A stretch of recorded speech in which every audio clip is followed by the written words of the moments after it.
Hello everybody, welcome to my channel, Just Keep Swimming 1111. If you're new, hi guys, welcome. I hope you stick around. I hope you like the readings. If you are old soul family, hi. I'm so glad you're sticking with me. So today, this reading is going to be about karma. The karma we incur, the karmic energies we're dealing with, and are we clearing it? Are you guys clearing your karma? So we're going to figure that out. I'm going to do, hi guys. Hi Athena, Melissa, Samuel, my love, and Angel, Bella. Okay, Angel, right? I don't know. I never know if it's Angela or Angel. I'm sorry. It's hard to see from this far away. Hi, Evergreen. Hi, Rain Cloud. Welcome. I see some new names. Welcome, newbies. Hi, Rain Cloud. Tasheen. Hi. April Valdez, my oldie there, right there. Samuel, Old Soul Fam. Shay, good morning. Well, what's going on with my deck here? Okay. Wow, I didn't think I had reversals. I don't know what's going on. I'm going to take it as it comes out, but I didn't think I had my deck set up for reversals, but apparently it is, so I'm going to leave it. It's whatever, guys. This is a karmic reading. Sometimes we get reversals. So just a fly out card. And this is the golden, I can't even think. The golden tarot, if anybody wants to know. Hi, guys. So quick announcement, everyone coming in. Welcome. Guys, this is a karma reading. Usually I label it karmic if I'm reading about a specific karmic energy. Today, yes, it's probably going to involve some karmic energies, and I'll get more into the details, but what I'm going for here, my goal is the karma that we are incurring in our life and how do we clear it. The only way I'm going to separate that to make more sense for you guys is a divine masculine reading on top and a divine feminine reading on the bottom, okay? All right, guys, so... And the reason I do that, in case you guys are wondering, is the alchemical symbols for masculine and feminine. The triangle that goes up is masculine, and the triangle that goes down is feminine. So that's why I do the feminine on the bottom and the masculine on top.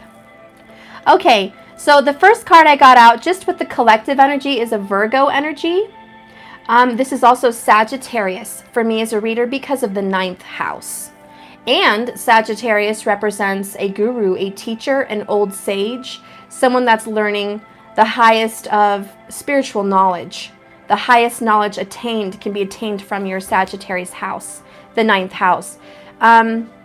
So if you guys want to know how super spiritual you are, you really want to look in the 9th house and the 12th house, the 8th house. Those are going to be your spiritual houses. For you to look at to see where is your spirituality lying. And in those signs, Pisces, Scorpio, and Sagittarius, extremely spiritual signs, okay? Anyways, it came in reverse, okay? So the karma that you're incurring, someone here is not willing to look at it. There is an energy here, could be a Virgo or Sagittarius, that's unwilling to look at the karma, okay? Unwilling to see it, unwilling to go within, unwilling to deal with it. This could also mean not an unwilling energy, but a struggle. Somebody could have a struggle, like they're having a hard time figuring it out. And let me take care of little Maddie real quick. Hi, sweet angel. Oh, you guys, I am so lucky to kiss and love this sweet, squishy, chubby baby. I love you so much. I love you. Oh, I love you so much. You gonna sit on mama? Okay, you sit on your mama. You're just gonna be the best baby in the whole wide world and get kisses and love.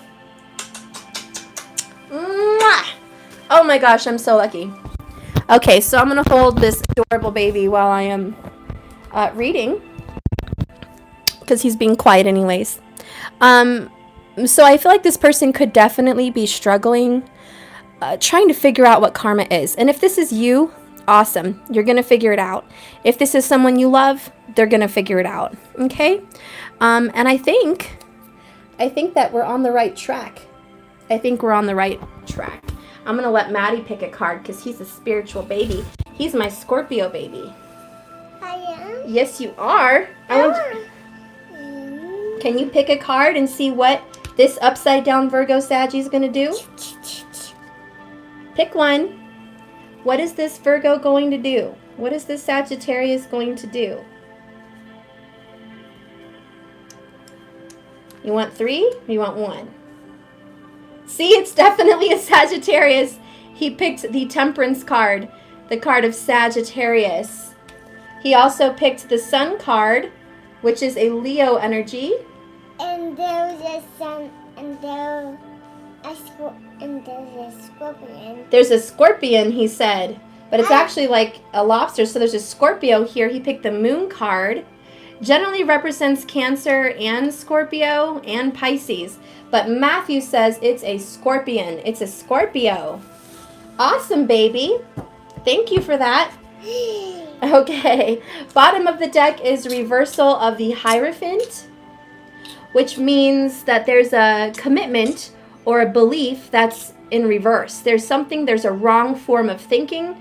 There's also some injustice. There's also some, what I would call unorthodox thinking, but also stuck into a religious point of view for some people, and some stuck into the thoughts that because of a contract or religious agreement, they're not free. This person does not feel like a free person. Someone here could also be incarcerated, but someone here is definitely held back in some way, okay? And Sagittarius has come with the angel, Archangel Raphael, to come and release some peace. The lily is here for love and purity. He's got his foot in the water and 1 foot on the earth. That means he is very well balanced. He's grounded. He is stable. He's very meditative. Very much an earth sign also. And some water. We could be dealing with this Virgo, Scorpio energy for some people, okay? Because that would be the earth and water. But don't feel bad if you want to include another earth and water sign in there. But this angel is representative of an earth and water, which is temperance. And he also represents fire, okay? The fire of God, the fire of the Holy Spirit. What does scorpions do? Scorpions, well, he's coming out of the water, and he's going to be crawling on the ground there between those 2 dogs. And the dogs are like, they see the Scorpio, they see the scorpion, and they're barking at it, but they don't really see it. One of this dogs looks like he's barking at something he can't see. Do you see that? Yes. So he's barking at something he can't see, but he senses is there. It's almost like the Scorpio is a ghost. Almost like the Scorpio is hidden from view. And the other dog is looking up at the moon and the sun, and there's an eclipse. This is an eclipse energy. This is Rahu Ketu. This is karma. And the dog is looking up at it, trying to see the karma. The other dog knows that something's coming out of the water to kind of pass through the karma. There's some kind of a spiritual awakening and message given. It's been a very long road. There's still a long road. The one thing that sticks out to me in both of these cards is there's a long road behind the angel here in Sagittarius. And there's a long road here in the moon. And the scorpion. And the scorpion. And this reminds me of a karmic path. Like, it's been a very difficult time for this person to get through this karma. Okay, Matthew, come here, up. Okay, I love you, but that's enough. I love you, honey. I want to look at it. Okay, you can look at it, sweetie. You can look at it. Can I keep it? No, you can't keep it. Okay. But I keep coats all today. All today? Yes. Well, I'm sorry, sweetheart, but these are mine. I'll get you your own. So, anyways. The path that this person is on, and this could be you, this could be your person, is the right path. You're being guided by the angels, guided by karma, guided by all kinds of things. And I think the one thing that really needs to come out today, yeah, I am going to get him a kid's cards. They do have some little kid ones. But the thing that I want you guys to know is this karmic path is not an accident. It's not something anyone should run away from. And it's not something that you should feel is wrong for you, or it's a choice that needs to be recorrected and somebody made a bad choice, somebody did something wrong. You know, if this is you or your person, you know, I just don't want you guys to think that whatever karma is coming up for you guys, it's not something that you did wrong, okay? It's actually something that you did right to correct mistakes from your past life, to correct errors in your soul's journey so they can be more refined, so your soul can be more perfected and more spiritual and more grounded. Yes, did you know, listen to this, did you know that the earth and the soil is really not considered soil until you put excrement into the soil? In fact, a very healthy soil for all flowers and plants and trees, and any gardeners know that, any farmers know that, the soil that they use for growth actually has to include excrement, feces and things of that, okay, of all kinds. But until you get basically the things that enter out of the body, the ground will not be fertile to grow anything new. And that's kind of what's going on with these cards.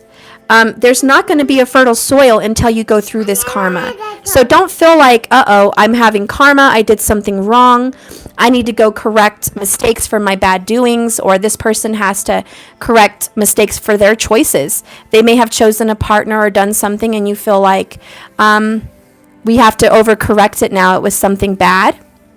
That's not the truth. That's not the truth at all. It's about refinement. You guys are going through these things guided by God, guided by the universe to make you even better and have a more beautiful, wonderful, rich life for your soul. It's nothing that you did wrong. Okay, so let's pull some more cards. We got to get some timing cards, Maddie. Here, sit up. I need to have more space here. Right here. Let's pull some more cards. You want to pull some more cards with me? Yes. Okay, because the secrets are coming out. The Sun card represents, how do you say? Illumination, enlightenment. The Moon card represents secrets, hidden things. So we have night and day. We also have the eclipse energy, okay? But more than that, we have father, mother, divine masculine, divine feminine. We have balance more than anything. Balance, balance, balance. It's very balanced. But this is right here a difficulty or refusal to see this. Let's go ahead and see what's going on with this commitment. I'm going to put this on the end. Okay, let go of the purple. The purple needs to be left alone, and you can pull some cards. Leave the purple alone. No, no, no, no, no. No, no, no, no, no. Okay, Mommy's going to do a little shuffle, and you can pick. Okay? You like picking? Yes. Oops. Okay, watch out. You're in the way. I need some space with the purple. Okay. Okay, you pick some cards from somewhere. You don't have to always pick the end. Pick some cards. Pick any cards you like. I guess it's a Maddie reading. Pick a card that you like.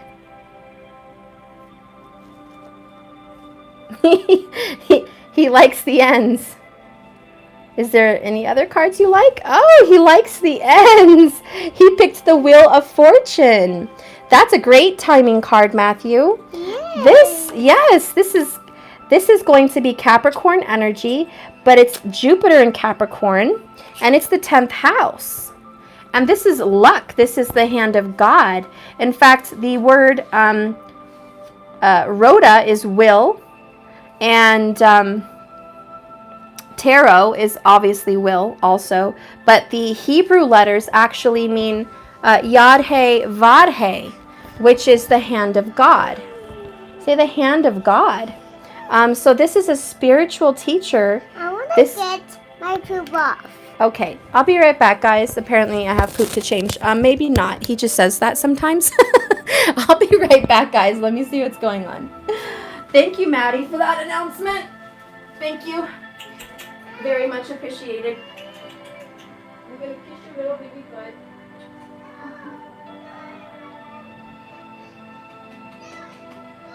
That was fun. That was just so fun.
Okay, sorry about that. I'm back, guys. That was the quickest diaper change in my life.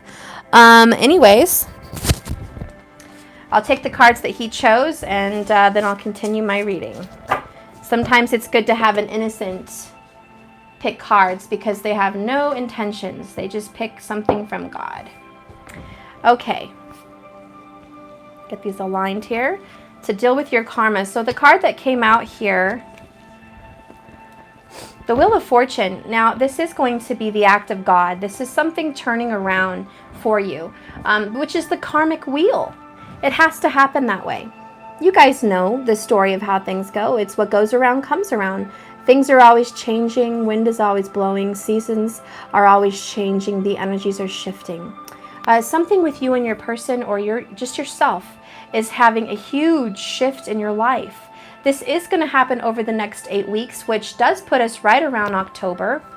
The end of October, beginning of November, Halloween area. And this is kind of what I was talking about with one of my readings. I said something around the holidays. The end of, October would be Halloween, and then you're getting into Thanksgiving and Christmas. So there's going to be some quick changes in the next couple months, some very big changes. There's going to be an apology coming in, and this is just a personal message for some people out there in regards to someone that is dealing with karmic clearing and not reaching out or having trouble reflecting. I think they're going to apologize about their mistakes. This is atonement. This person right here, Pisces energy, is looking for some atonement, some forgiveness. They're asking God for forgiveness, or you. Why not both? Okay. Hi, Lenoska. Long time no see, Missy. And yeah, this is going to happen very, very quickly. Let's pull some other energy that pops up between these. Okay, so I see the Emperor under the Hierophant. Both very controlling, both very mature, very old. This is probably leaving a commitment and stabilizing in their more independent energy. Okay, so I need to stop reading like I'm reading for someone. Let me regroup myself here and read the message as a karma clearing for everyone. It's hard for me to avoid the reading for you because I see the Lovers and I know it involves a relationship, and God always pulls me into loving relationships. This is what I was built for, but I'm trying to read basic karmic clearing, and then I'll try to dive into this relationship. For you as a soul, on this journey, you have a divine purpose, a divine mission. You're a light worker. You're an earth angel. You're someone here that has very good intentions, but you also have a dark side. There's a dark side to everyone. That is the yin and the yang. Okay, that is the polar opposites. We all have a shadow side. I do feel like there is some things that you don't want to look back on. I feel that there is some secrets for you guys that you don't even want to utter the words. I don't know what it is. It happened when you were a child. Okay?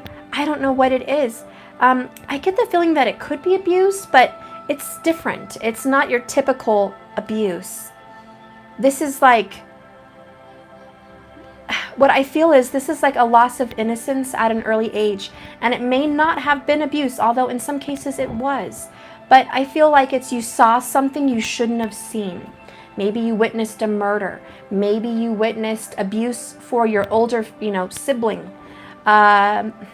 Maybe you just were aware of the way things work in life at a very young age. And you weren't really... You know what else I'm feeling here? And call me crazy, guys. But you were like really mature for your age. What I'm seeing is you were a sage. You were an old soul. Old soul. And when you were reincarnated here, by the age of 2 and 3, you stood out like the sun. There's something about your energy, your aura, your vibration. Whoever you are just like a shining star. You are a light worker, and you knew this from very young. Thank you, Samuel. Does Maddie have a purple aura? I feel like Maddie has a purple aura for some reason. He very well could be, Samuel. I'm not big on seeing the auras unless I try. I've been really working on that. I would love someone to see his aura. But I do know he's a deep Scorpio baby. That would be his tropical sign. But in Vedic, he's the Libra. But he also has Leo in him. So he's a deep, deep guy. But what I feel here is there's a vision. There's a vision that I see, and it's of a child. It doesn't matter what race, what color, boy or girl. I'm just seeing a small person, and I see them with light around them. So I really can't tell if they're a boy or girl and what nationality this child is. I just see it's a small little child in a bubble of light here. And I do know that's your energy and that's your soul. And I do know that you came here to be a light to the world. You came here to give love and healing to your parents, to your siblings, to your cousins, to your grandparents. I feel like you're special. And I'm not trying to put people up on pedestals. I just feel like you're very special. You're very special in your family. You're different. Now, some of you may have felt alienated, like a black sheep of the family. You may feel very ostracized and different in many ways. You may feel like you just don't quite fit the bill. You don't quite fit in with everyone. You know, there's your cousins and your siblings maybe living lives that seem very common, and this is something you've always wanted. You wanted this traditional way of life. Okay, hang on, guys. You think about that and try to figure out when this started for you. I want you to meditate going back into time and figure out how that was going for you. And just please give me literally a minute and a half.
Sorry guys, I'm almost done.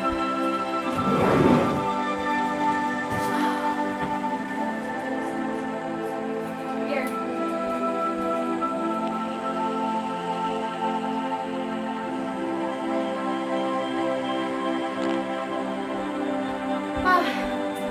Sorry, I wish I could edit that out of my video, but it's a damn live, and I don't know where the pause. There's no pause for a live. I'm so sorry. Whew. Let me get back into here. So, let's see what your guys' comments are. Elizabeth Acosta, you don't like talking about, you always jumped to being a grandma with a big family because I was told I wasn't wanted. Aww. Well, you are wanted. So what I'm trying to say here is with this beautiful auric child, with the aura is actually gold. Okay?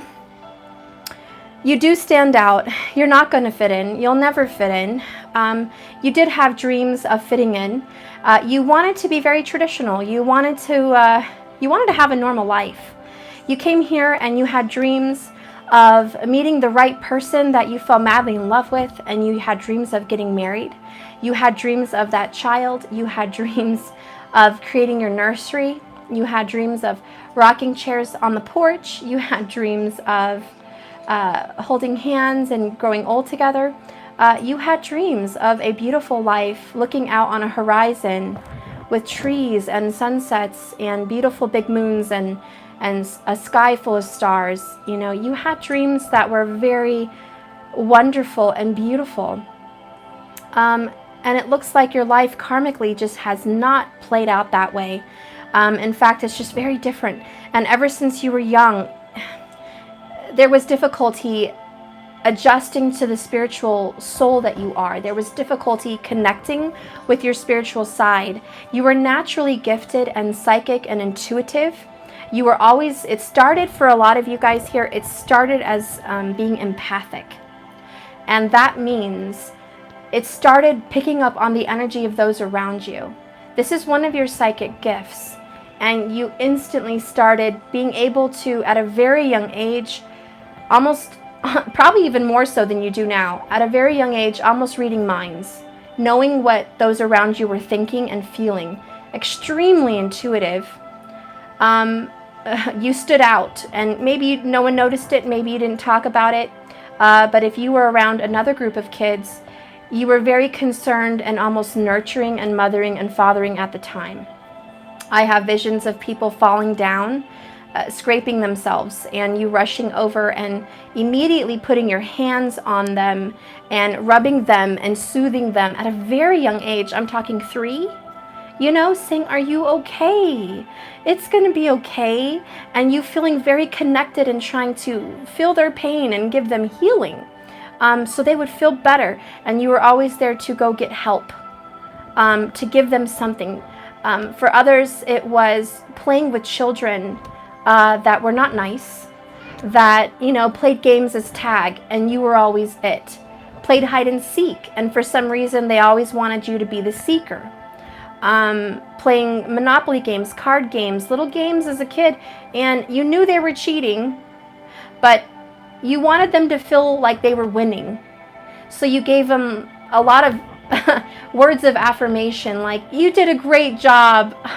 Man, I lost against you. Dang it, you're good. And you knew the whole time they were cheating, or you knew the whole time that maybe you were losing on purpose to make the other child feel good about themselves. Now, the reason you were like this, and the reason it started out like this for you as a child, is because you were born that way with this aura. You were born to be a healer, and a sage, and a teacher, and a leader. You were a healer from the beginning. You may have experienced some dark things in your life because you're an old soul. Your innocence was already gone at birth. You already knew things that an old soul knows. It just wasn't awakened consciously till certain events happened in your life which awakened you. You saw the truth too young. You knew evil too young. Whoops. You knew darkness there's something here about demonic energies. Okay?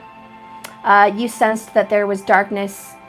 You were very aware of spirits. You're very aware of darkness in other people. You might have even seen exorcisms, or you may have actually witnessed seeing an evil spirit in one of your loved ones. And you know it was an evil spirit, and I get goosebumps, but you know, a lot of people think this is bullshit, but it's not. Believe me, I've seen it. When you look in their eyes, you can tell something is behind that body, and it is not that person. It is not that person. It is a very evil, dark possession. And you were able to see that and call that energy out. Thank you. He got me ice cream. Doesn't that look good? That's good. And another ice cream too. Thank you. Everyone says thank you. Go put it back in there. You eat this one and you eat this one. Okay. And then you share. Thank you. I'm sharing. And try your ice cream. Okay. That's good. Okay, I'm going to keep it right here. Okay? Okay. Thank you. You know, boys don't want the ice cream. Yep, I know. Thank you. I love you. Bye-bye. Bye-bye. Bye-bye. Okay. About this demonic energy that you saw, let me tell you something, and I want you to remember it. And I want you to remember it like it happened then. That spirit was scared of you at that age. That's how powerful you are. That thousands and thousands of years old demonic energy was scared of you then. Imagine how scared they are of you now. The problem with souls that are reincarnated with such power, it starts to dwindle, and the darkness wants to steal your light from you to make you weak, so you cannot fight those energies anymore, so you cannot be a light in the world. They want to darken you, and they want to take you down a path of sadness and depression and obsession. I should patent that. Sadness, depression, and oppression. And they want to leave you trapped and encaged in that energy, so you're not able to grow and flow with your gifts. A lot of you had the power to be extremely powerful light workers, where you have an immense amount of power of the chi energy, immense amount of energy to do healings, to do exorcisms, to do clearing of house energies, to see entities and spirits and other people from other dimensions. You have all of those gifts. And as you can see, it started when you were very young. Okay? In fact, you might have been more powerful at this age than you are now. And the only reason that your gifts might be dwindling or a little bit less than is because of the darkness you've seen, because of the things you've let affect you. And this has kept you from being who you're meant to be. And it's the oppression of the church, the oppression of religion, the oppression of people's comments about who you are, their judgments on you. A lot of you guys are led also in a direction of the path taken by everyone. And I want you guys to know, even on the spiritual journey, there are large pathways that everyone falls into. And it's part of your human nature where you want to be aligned with a group of people. It started with the hunter-gatherers. Everyone wants to be in a village protected with a crowd of people. You feel safer. It's natural. And people start to veer off, and they have an individual idea, and it's great, and a few people jump on, and it's great. But then when you get hundreds and thousands of people involved into an energy system, it becomes, again, overrun by man. Rules, regulations, stipulations, certificates, judgments, anything that has to be ordained and approved of by a higher authority, which is man-made, earth-made, not spiritual. And a lot of us fall into these traps, becoming yogis, becoming yoga teachers, becoming Reiki masters, becoming psychics. A lot of people think you have to go through a system of approval to be validated for your gifts. Where's the ice cream? Right here, baby. Well, good. I've been eating it. You didn't give him a kiss. I didn't give him a kiss. I was licking it. See? That's good. You didn't give him a kiss. You want me to give it a kiss? Yes. Okay. Thank you. I love it. No, Okay, I gotta get to work now, honey. you say thank you. Thank you. You're welcome. I love you. Bye-bye. When you play right there, I'll get you another ice cream. Okay, I'll be waiting. Whew. So what I'm saying is, yeah, someone said all you need is your true authenticity. That's right. You don't need higher authorities. And, you know, speaking of Jesus, he came here to do what? To do just what I'm talking about. To tell people you don't need a church to basically stamp the approval of being a spiritual leader. You don't need a stamp of approval to be a Reiki master. You don't need the stamp of approval to do healing. You don't need the stamp of approval to put your hands on someone and take a toxic energy out. That is a gift. You are born with it. It is your birthright. Okay? It is not something you have to fight to get or live under a burden, because his yoke is easy and his burden is light.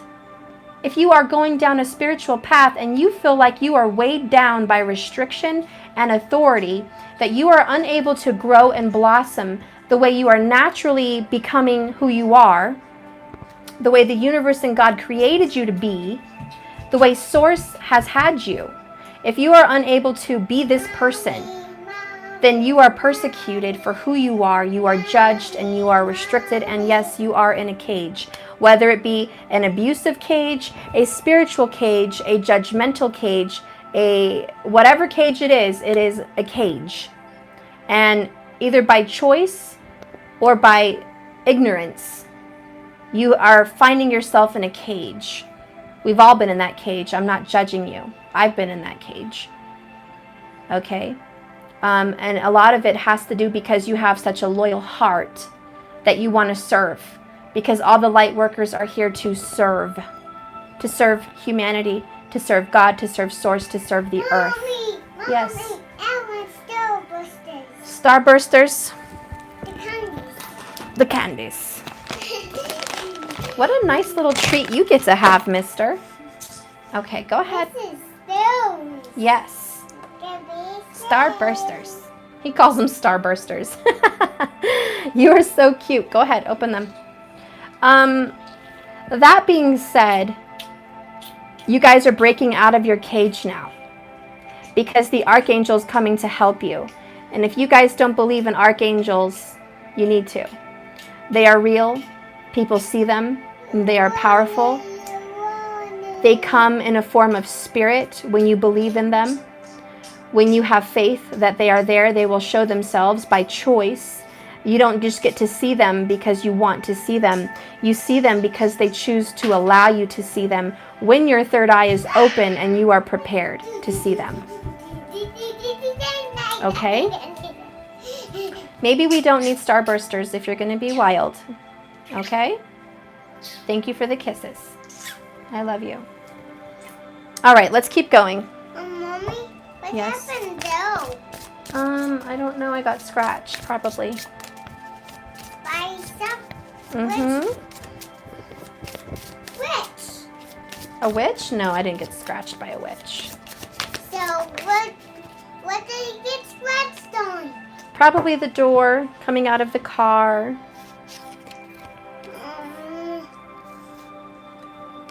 I guess you need a band-aid. I guess I do, sweet pea. Please get a band-aid for your owie. Okay, honey.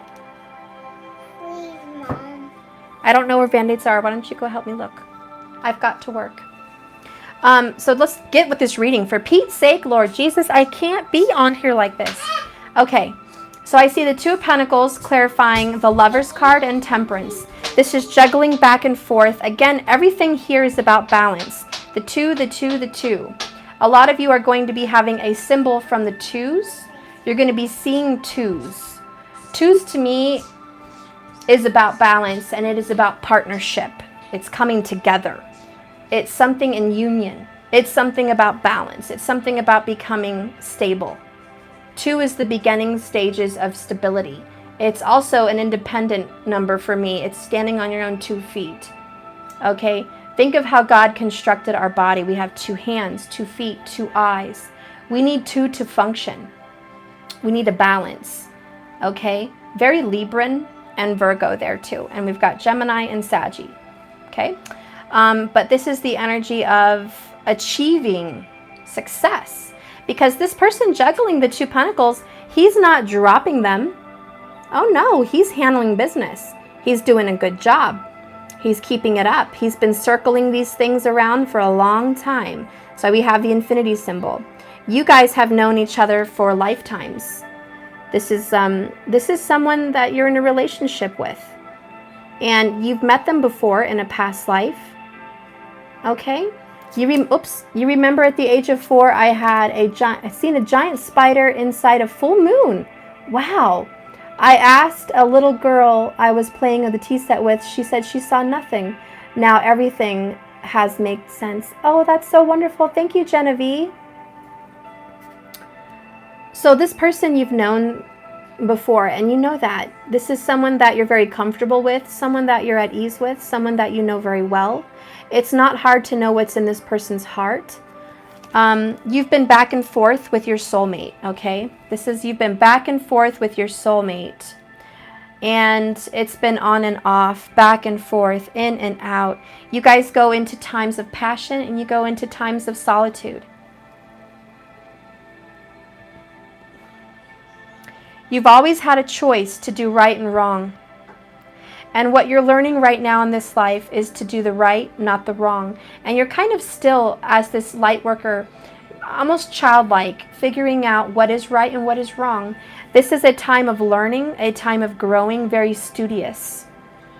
This is sitting down and learning the ropes, being taught by your angelic teachers, by ascended masters, by someone that may have even passed on.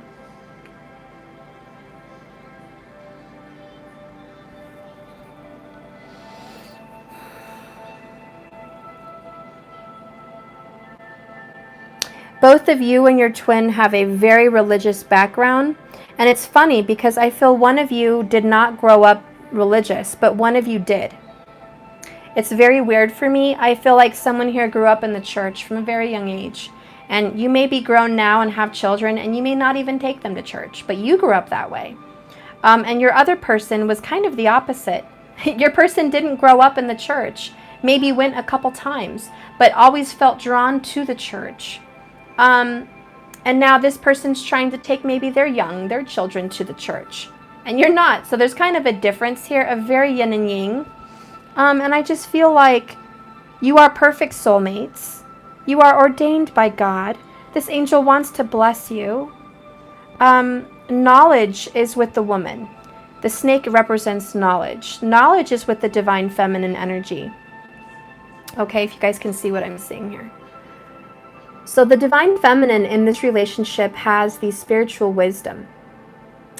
The divine masculine in this energy has the passion, the drive, and the manifestation abilities. The determination. This is a person in control. The feminine is easily led astray, just like Eve in the garden with the snake, easily led astray, easily led. Okay, the divine feminine is easily led. The divine masculine is not easily led and very stubborn, okay?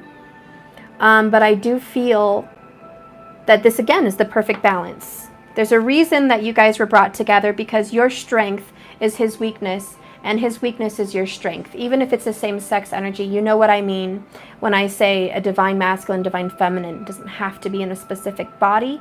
It is an incarnation of a spirit. And even God himself, herself, is both masculine and feminine. Okay? Let's keep going here. So now I'm going to be clarifying this Virgo Hermit Saggy energy and the Page of Cups. And who do we have? The Queen of Cups. So now I'm coming into the energy of a water sign. Cancer energy for sure, but also Pisces and Scorpio. This beautiful Cancerian queen is very grounded, meditative, spiritual teacher, mature, loving, exotic. I feel something about an exotic energy here. And this female here, this, even if it's a male and a female energy, okay, the feminine energy here is, there's a loud message. I don't want to see the negatives. I don't want to see the toxicity. This is for one specific person possibly, but this is someone that does not want to look at the truth. And I know that. Take a look, guys. Tell me you see what I'm seeing. The Hermit's upside down, just not trying to reflect, and then she's kind of turned and looking away. I don't really want to see what I'm being told intuitively to see. There's almost a rejection of karma or a rejection of karmic clearing. Her back is turned towards this Virgo energy. Okay, if you are a water sign with a Virgo, specific message out there. You are turning your back towards this Virgo who is not at their best energy and their best selves. And if it's a Saggy, same thing. If you're a water sign with a Saggy, you are turning your back towards this Saggy and you just don't want to see what's going on. There may be a wall of unforgiveness. There may be a wall of mistrust, but there is something to the essence, and I'll keep it simple. This water sign does not want to see it, does not want to hear it, and does not want to deal with it. There may be a difficulty with accepting the truth. And that's karma. That's a karmic energy there. You just don't want to accept the truth. Can't accept it, won't accept it. Page of Cups is someone who's learning about love, learning about unconditional love, learning about what they need to feel, and learning about intuition. This is a student. There's someone out there that is learning how to be more divine, learning how to trust their intuition, learning how to follow their spiritual gifts. It's still an introductory for you. This is something that, you know, it's new. It's a new thing for you, or maybe it's a new thing for your person, but it's a new thing. And you're learning how to juggle it. You're learning how to deal with it and handle it. Yes? I saw a brown bug, and there was a brown bite on my butt. It was a brown bug. A brown bug? Yes, I touched it, and then it went fast. And it went fast? Into my butt, and then it gave me a bite. No, it didn't. No, it didn't. You're okay. What brown bug? Let me see. You've got nothing there? Nothing in your pamper? You're okay. No, I'm not. No, here, let me give you something to squish it with, okay? Here, that's to squish it. You can squish it with that. Whoa, that was hurt me. Okay, well, you want something else? Get something else. Mama, What? I want to hold you. You want to hold me. All right. AKA, I want to hold you is I want you to hold me. Okay. Candy. Candy. Don't play with my cards, though, if you're going to be on my lap. They have to stay still, okay? Can you make sure they stay still? I want to pick one. You can pick one in a minute, okay? Let's keep going with my reading. Listen to my story. It's nice. Here, you hold my gem. Anyways, so this person is learning how to deal with their spirituality. It's a very young spirit. There could also be a water sign and a Saggy or Virgo energy that share a child. This child can be living or this child can be passed away. But there is a child possibly shared between those signs that I mentioned. That's very specific for someone out there. In another more generalized reading, there's a mother here, or a divine feminine energy, divine feminine, beautiful motherly energy, male or female, that is turning their back towards a Virgo or Sagittarius because they are not doing right by them or their child. They're just not doing right. And they're saying you're unjust, you're not righteous, you're not honest, you're not a good father, you're not a good mother, you're not doing the right thing, and stop playing with the cards, like I said. You're not doing the right thing. I want to sit by myself. Well, then stop touching this.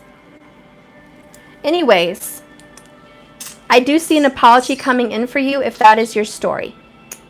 I see this water energy receiving an apology or reaching out for one, like reaching out for peace, kind of like making amends. I see this fish jumping out of that cup, you know, and it's all about What are you doing? standing up. Stop pushing this purple, like I told you. Okay, I'm turning this way now. No. Yeah, that's what's going to happen.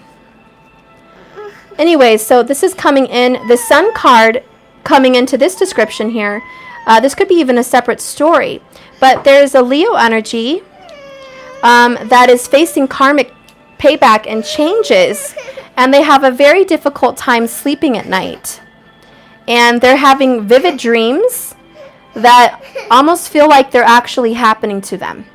It feels like it's actually real. It's an out-of-body experience. And some of you guys are questioning, is this real? Did this really happen? Because you wake up and you're like, I know that this was more than a dream. And you're trying to research and find information at night to figure out what this means spiritually for you. And for a lot of you guys, you might even be afraid to go to sleep because you feel like you're going to meet something or someone, or you're going to go out of body. Some of you may even be afraid of dying in your sleep because it might have been a terrifying dream. It could have even been a nightmare or something very demonic to where you're like, I'm kind of frightened that something's trying to attack me at my most vulnerable state. And for some of you guys, you're seeing eyes or a vivid presence in your life, in your house, and you almost feel like you're having a haunted experience. You almost feel like there's something around you that is following you, or maybe looking at you or watching you even at night. And you might be wanting to sleep with the night light on, or the light or something. You know, you just wish you had some peace of mind so you could sleep better. But you feel haunted. A lot of you are just struggling with sleep. God, it's like you're struggling to sleep. This is very difficult for you. With the Wheel of Fortune, this is changing. It's an awakening for you. There's something about, if there is a spirit trying to reach out to you, it's for your ascension purpose. Even if it seems terrifying for you at the time, you need to face your fears.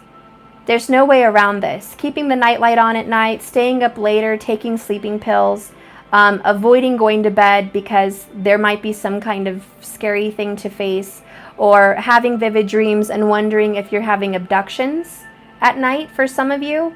And you may feel this way. Some of you may feel like you are traveling in a Merkaba or a spaceship, and you're like leaving this earth, leaving your body, and you're terrified. This is very specific. It's not for everybody. Okay, it is not for everyone. I want to make that clear. Okay? I'll get to more reasons of why this is happening for you. But I know that there is some haunting. Even if it's a haunting of your past and karmic energies. Now, on a more masculine approach, what I'm feeling, because remember, this is the masculine energy, this is the feminine energy. And this lies between you guys. For the masculine approach here, the masculine is having a hard time reflecting on the bad deeds that were performed either in a past life or this life. There's some things they've done in darkness. There's some despicable acts. There's some unresponsible acts. There is some coldness and some cruelness. There is some very stupid, ignorant choices that were made, and they are knowing that they are paying for them. They're wide awake. They know, they see it day and night. Day and night. They can't escape this knowing. The knowing is real. I did wrong. This is a masculine energy, okay? I did wrong. I have guilt. I have pain, and I have shame. And it's just hard to sleep, man. And they are being given visions at night, and they are being given visits by archangels or even ghosts of maybe even a father energy or grandfather energy or very masculine father, source energy visiting here. This is a masculine authority. And there is also a fear for a masculine energy that the government or a higher authority is going to come after them and their luck is going to change. If they've been escaping authorities, if they've been escaping responsibilities of any shape, fashion, or form, their main fear is my luck is shifting and I'm going to get karmic, punishment. I'm going to receive this punishment. The swords are coming down on them. Some of them may end up in jail, and it's coming very soon. They may have been running for 2 years to escape some kind of persecution, and now they hear the keys and I'm hearing keys like, the old-fashioned keys to a jail cell. I'm literally hearing it ring and wrangle and jangle and, all that stuff. And then I hear the door slamming like a jail door. Okay, that's what I'm hearing. So even if it's not a literal jail imprisonment, it's the fact that they know they're going to pay for their mistakes. Even if it's spiritually, through nightmares. A lot of people pay for their mistakes karmically through nightmares and through sleepless nights and through pain and agony till they ask for forgiveness, meditate, and clear it. Some people have to pay for it karmically by losing something. Okay, and they know it's coming, and I'll get more clarification on what that will be. Okay, but this is anguish. This is fear. This is 100% fear that God's hand is coming here. There's a masculine energy. And if you are a female in a water energy that has a child with this person, I do feel like if you have a father that's passed away and already up in heaven in a higher dimension, there's some kind of fatherly energy that is definitely haunting this person for you. They're on your behalf. Okay. My thing's about to die. Let me change this. Whoops.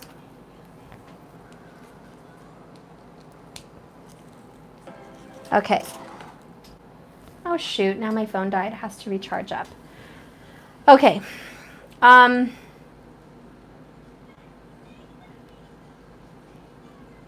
This is a specific message for some people. If you lost somebody in a death that is the father of your children, or maybe your father, and they were not responsible for you, or they were not responsible for your children, one or the other. This father that may have passed on that lacked responsibility has now seen the truth at the error of their double life ways, their imbalance, their non-reflection of not being a father to this mature feminine energy, even a man if they are in a feminine energy. And then they want to make it up to you, an apology. They want to apologize. They want to help you, be a guide. They see the light. They are tormented. They're in a higher dimension facing judgment on a lot of the things they've done as a soul. They're seeing the things that were hidden inside them and the reasons why they were acting out in this karma. They are seeing the light here with this star card. They're being led to clarity. Everything's clear as day. 8 of Wands, they're quickly trying to make up for it. They know that they were backwards. They know that they were stuck into addictions, and they want this to be over. There's a lot of remorse and guilt, okay? This is for a passed on soul. They have a lot of remorse and guilt for being stuck in addictions, drugs, sex, alcohol, selfishness, parties, other people that took them from their family. They do realize the devil comes to kill, steal, and destroy families. They understand they were led down this path. They understand that there were some choices they made that could have cured their karma in this life, but part of their karma was to do what they did because it also involved you and part of your karma. I don't know why or how that is, But as the Emperor here, they want to be a better father in the next life. They want to be a better guide. They want to be a better father. Whether this is your father or the father of your kids that may be passed on, they want to be a better father. And they are a guide and a leader in this life. Now, don't be scared, but, and I especially looked into certain astrology charts, sometimes we lose lovers so we don't lose our children. And what I mean by that is some astrological charts do have very unfortunate, terrible energies that are supposed to happen in your life. You may lose a child, a firstborn. You may lose a child when you're older. I don't even like talking about it.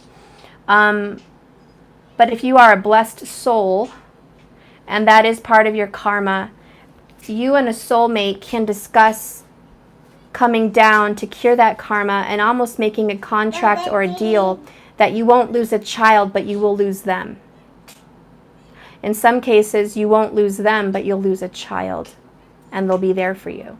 One or the other. And in some cases, this happens in astrological charts. It's a trade-off. It is part of a soul contract, and that is a very specific reading for specific people. It is not general. It is not for 100,000 people out there, okay?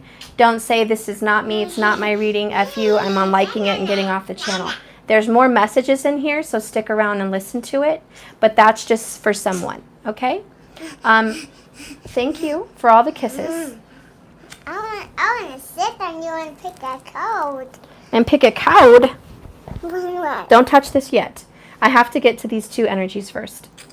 I need to get to these two energies. Please help me. Okay. Okay. So moving on from that thought about being guided in the right direction, that was something that came through from the other side possibly. But this person is sorry, okay? There is an apologetic energy from a father. In another kind of form here for a reading for what's going on here on this earth, there is a masculine energy, male or female, that is trying to balance out their divine feminine masculine energies, but there's a previous commitment that's karmically involved, and this is keeping them from you, keeping them from their responsibilities, from their stability with you as a soulmate or twin, and from their duties as a parent possibly. This is changing dramatically, and as I said, within the next 8 weeks, there's going to be dramatic changes in this karmic event, and there's going to be clarity and peace and healing. And my left ear just had a huge ringing. Oh my God.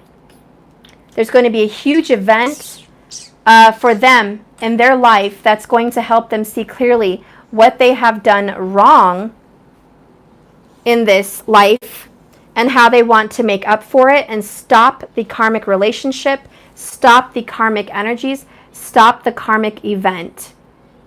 They want to quit that. There is going to be a clarity, and they're going to see that as an error, and they want to address it, which is really healthy and really good because, like I said, some people don't fix it, and they don't deal with their karma. They reject their karma. They don't want to see it, and then they never heal it. They never fix it. Okay? I need to get him somewhere. But they never fix their karma, and then they don't deal with it. And it never gets reconciled, and then they pass on, and they have to come back again to do what we just talked about, some energy that's apologetic, trying to fix the next life. Mama, yes. put me somewhere else. Okay, thank you. Get some Lucky Charms right there. Hang on, guys. This is just too much. You want Lucky Charms? He only likes the marshmallows. He only likes the marshmallows. You want chicken nuggets and your vegetables better? Here. You have Lucky Charms and your chicken and vegetables. Did you eat your muffin? You did not? Well, I need you to eat your muffin, and I need you to eat your chicken nuggets here. Look at that. There's 3 of them left, and you have broccoli and cauliflower and carrots, and you need to finish that. Why? Because I said so. Because that's healthy. Why? Because I said so, Matthew. No, you need to do that. You need to do what I'm asking you to do.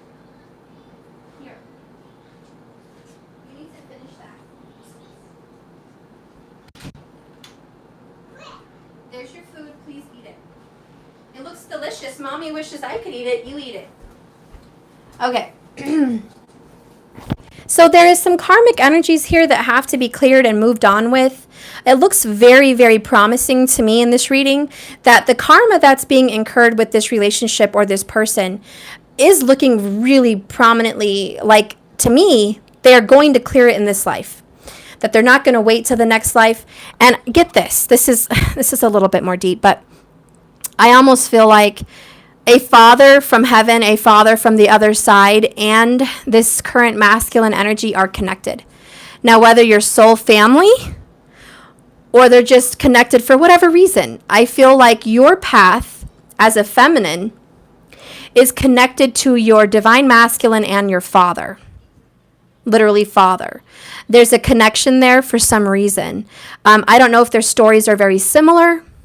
I don't know if they were all soul family in one life before this. But there is a connection. And even if they are a guide to your masculine, I just feel like there's a connection between a father energy that's passed on, whether it be your spouse or ex that's passed on, or your father, grandfather, whoever, and your masculine here on this earth, whether it's a female or a male, but it's a masculine energy. I just feel this strange connection here. And because of the karma that this other person is dealing with in the afterlife, they're helping this other person fix their karma in this life, almost as a guide, because they love you, and there is this love and there's this affection and tenderness as a father, as a lover, as a spouse, as a mother of someone's children, as a daughter, as, you know, even a son in a feminine energy. There's this love here. Okay, and it's just, I love you. I cherish you. You are loved, Queen of Cups. You are given help and affection and assistance from the other side, Queen of Cups. Please stop crying. What I'm hearing is her tears are filling up this cup of this chalice. Her tears are filling the water. Her tears are filling the ocean. It's not natural. It's a pain. And it happened from masculine energies. Maybe all the masculine energies in her life. And if you're a man and you're feminine, it's also the masculine energies in your life hurt you. Okay? They just weren't there, or they were taken. Okay? There's a lot of sorrow for you. Oh my God, my heart breaks. The pain and suffering that the feminine here is feeling, and the masculine. I don't know why I don't see the Three of Swords here. It's just worse. It's worse than the Three of Swords. That's why it's the 9. Oh, but you know, I talked about 9 last night with the Lion's Gate and the karmic energies. And look at that. I see 9.99 because someone donated. That's a 9. 70 minutes, 7 seconds was a 7s. And I see 9 of Swords. The 9 there, a lot of 9s. And we talked about the 9s last night with the 9, and the clearing of karma. I do feel the 9 is the ending and the clearing of this pain. Dear Lord, why we're suffering like this, why you guys are feeling this way, why you've been put through so much pain in your life, why have you, suffered? That's not me to answer. I'm not God and I am not Source. That's something that you're going to have to do in a meditative practice and figure this out for yourself and see what it is and the reasons that you have had karma. But I do suggest looking in your astrological chart, maybe even getting a reading from Raj Kapel. I'm still waiting for mine since January. I don't know, he might have overlooked me or had the wrong email. Hopefully he'll get your reading sooner. But he would be great for an astrological report. And those come automatically by the computer. They're computer generated, and they can spit out your Vedic astrology automatically, and it's worth it. I had mine done when I first started getting into astrology, and I did learn some very interesting facts about my life and some of the things that I'm going to accrue in karma and what I need to clear.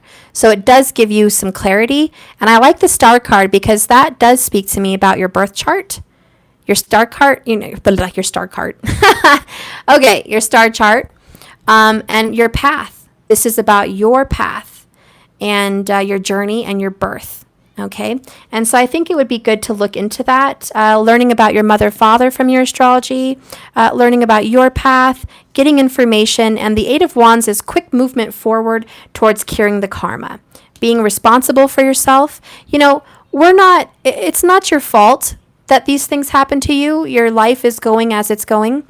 But just because it's not your fault doesn't mean you shouldn't take responsibility. It is your life, and rejecting astrology, rejecting magic, rejecting anything spiritual is not going to do you any favors. Rejecting things that are here as tools to help you clear your soul's issues are being given to you by God, by the universe, by source, because you all know when you seek, you will find. And when you guys are on this channel or any other channel in the world, and you're looking for energy to help you clear your karma, you're going to find information like what I'm giving you.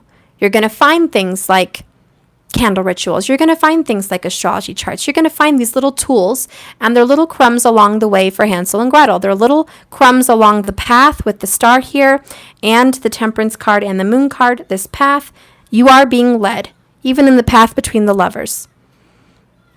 And it's up to you to pick up those tools and use them, or pass them by and say, that's not for me. Then you're still staying stuck in a cage. I'm not saying you should go for every little thing that gets thrown at you, but I am asking you trust your intuition. And if your intuition is bringing you somewhere repeatedly, maybe 2, 3, 4 times, and it's in your face like, hey, here it is again, maybe you should look into it. Maybe it's getting brought up in your life not as a temptation, but as something to help you. And the only way you're going to know the difference is by trusting your intuition. And the only way you're going to trust your intuition is if you spend time alone with yourself through meditation and through grounding. When you know who you are, you'll know what you're saying to yourself.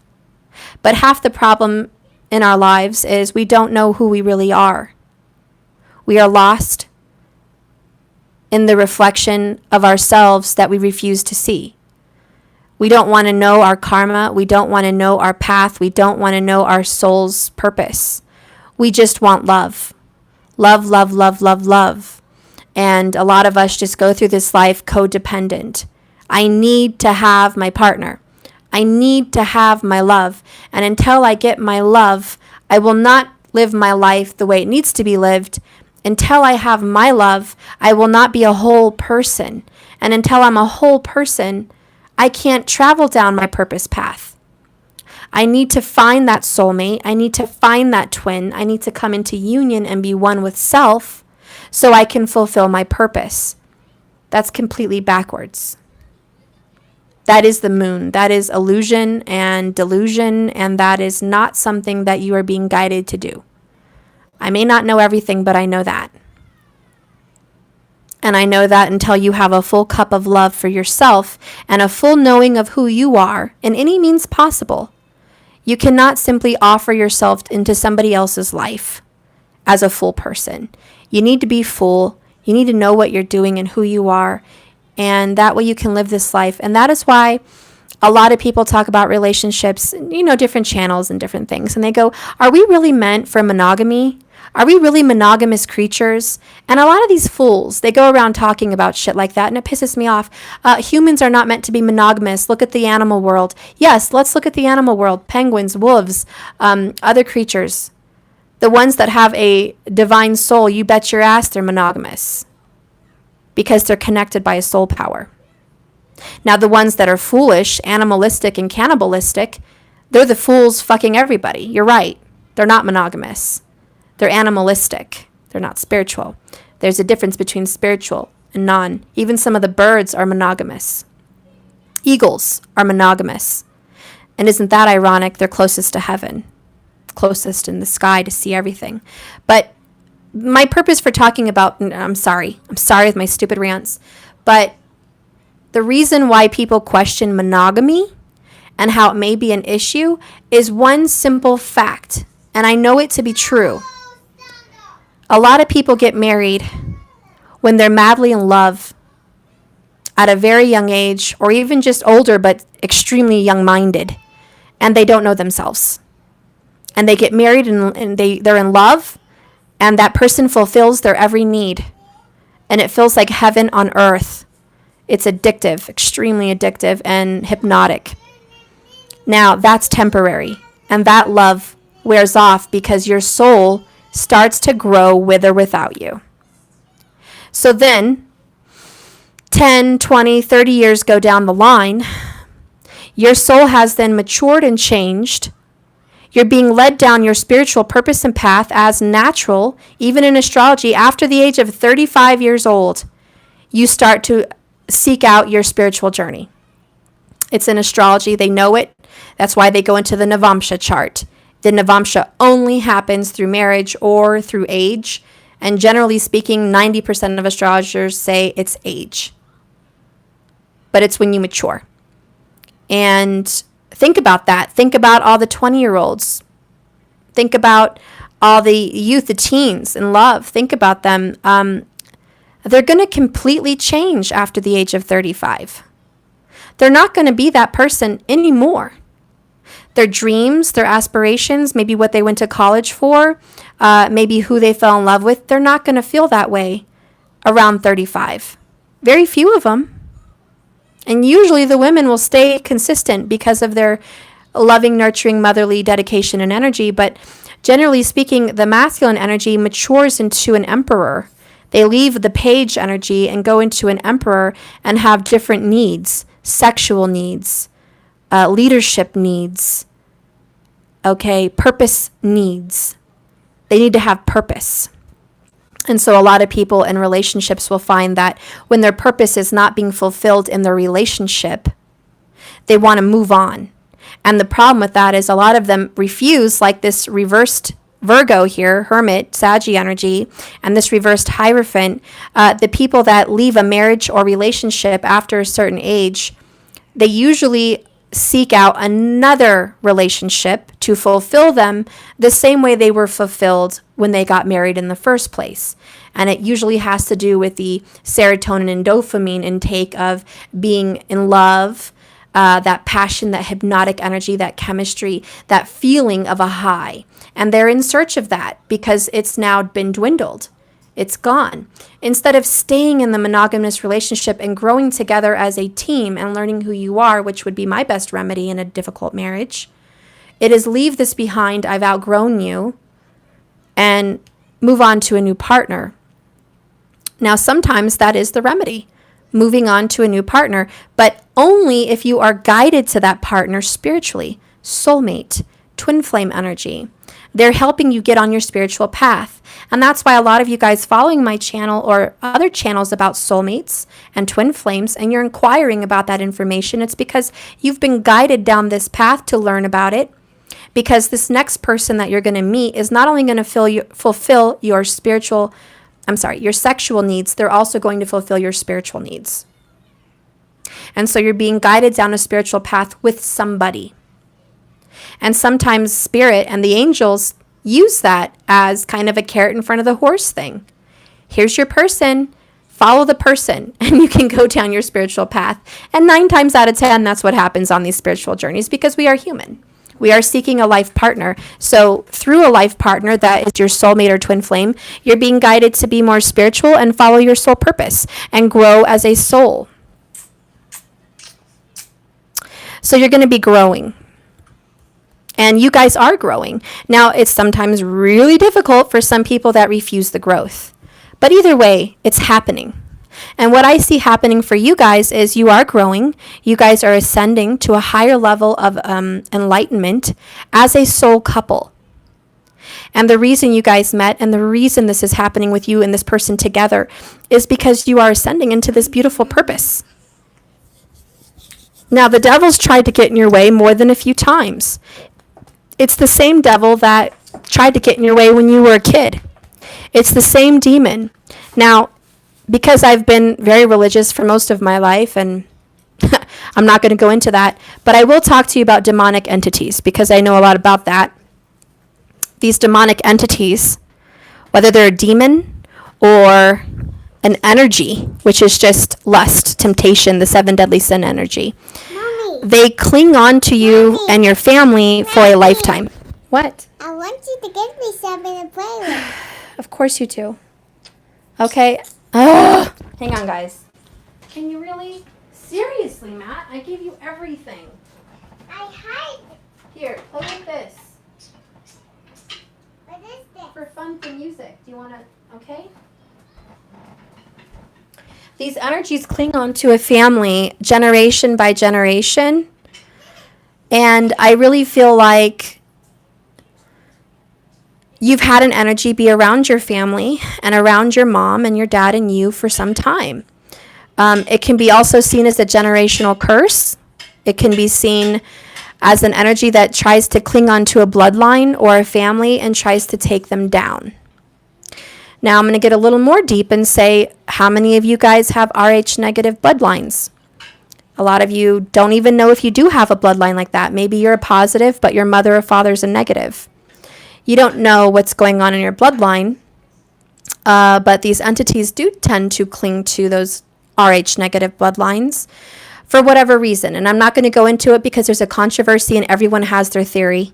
Everyone says they're aliens, they're evil, it's because it's their own bloodline, it's because it's Satan's bloodline, it's because of this and that, it's because it's the Atlantis bloodline, it's because it's the Holy Grail bloodline. You know, I don't give a crap, guys, what you want to title it and label it and say who and what it is and who's right and who's wrong. I don't care. My point is, there is something going on with the RH negative bloodline type, and a lot of those families are haunted by either, as they say, aliens or demons. And in my opinion, they are one and the same. Because they are creatures and entities and spirits from another dimension, from another place. So, I'm not going to go into that. But they are not of this world. And you know that. And the demons are actually the fallen angels, which, as you would know, would be considered like aliens, having children with humans, and their children and offspring were demons, and that's how they saw it biblically.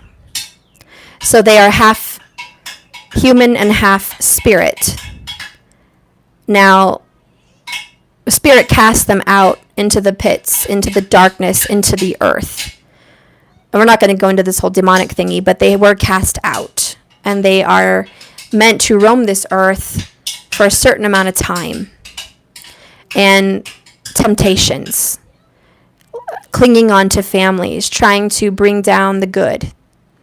There's a lot of jealousy from the fallen angels, a lot of jealousy from the demonic energies, because spiritual beings and humans are gifted life and creation, something that they wanted and which was taken from them based on the imbalance that was happening, destroying this earth.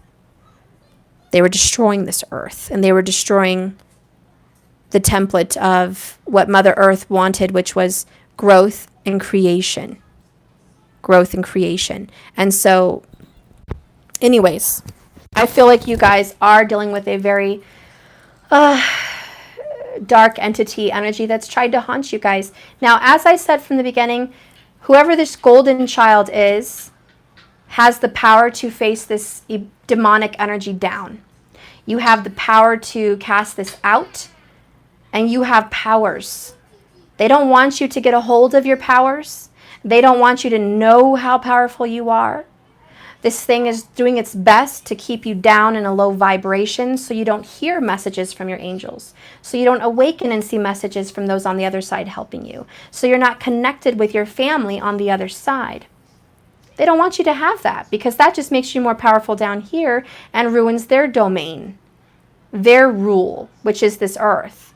But you're here to release the chains of their domain on this earth. You're here to break that chain and basically infiltrate their world from the inside out. That's why light workers are reborn into bodies here spiritually, and then you are birthed here and you bring light here and you start to break those chains, that the powers they have on this earth. And I'm not going to go blah, blah, blah, blah, blah, blah, blah for 3, 4, 5, 6 freaking hours on how the governments are full of this. But there's reasons why people are in power, and you're here to break that power. And it starts spiritually. It starts very spiritually. Okay. Ugh. Moving on. Dear Lord Jesus, thank you for the message, but can I just quit? It's already... 86 minutes. My Lord Jesus. I mean, honey, come on. I need some help here. Let me talk faster. Okay. We have the Nine of Wands in reverse. Whew, we have the Ten of Wands. We have the Queen of Pentacles. We have the Four of Swords. I don't know if you guys can see that low. Yeah, I'll hold it up here.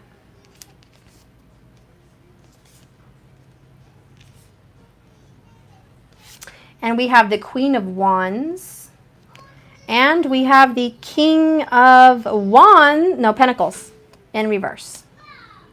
Okay, so this is my lower energy, what's happening karmically with you and your person.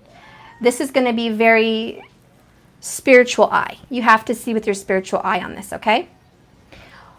The karmic energies below the surface, again, I'm seeing nines and nines and nines. It's very karmic. It's coming to an end. You have the 9 to the 10. The 9 is in reverse, a struggle on this journey, a struggle reflecting hermit energy, a struggle seeing why there's been a struggle looking at the karma. But it's being let go here. Again, the 10, this hand of God, this new beginning, is forcing someone to put down the wands and the burdens of other people and of other responsibilities. There is a commitment between a King of Pentacles and a Queen of Pentacles. Could be 2 earth signs. Whew, I'm sorry. Yeah, 2 earth signs.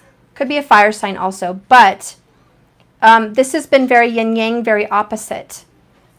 You guys are looking at each other from different angles. You have a different perspective, a different view. One person's trying to bring healing and love and light, and one person's trying to take it and run off and do something else.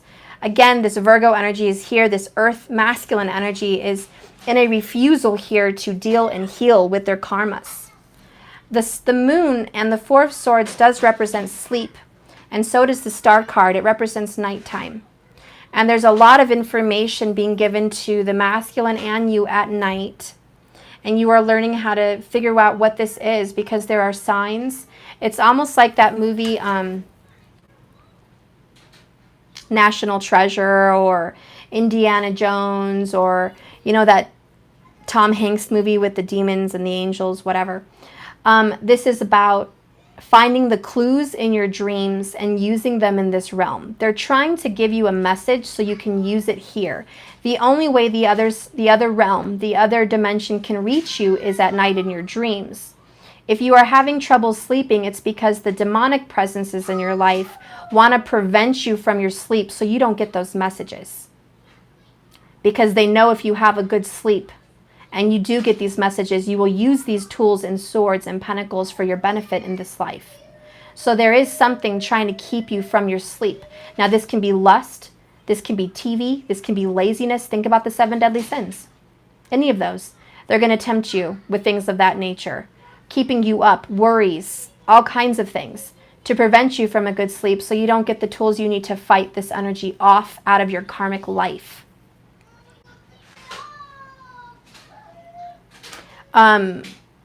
You're struggling with an earth sign and also a Saggy.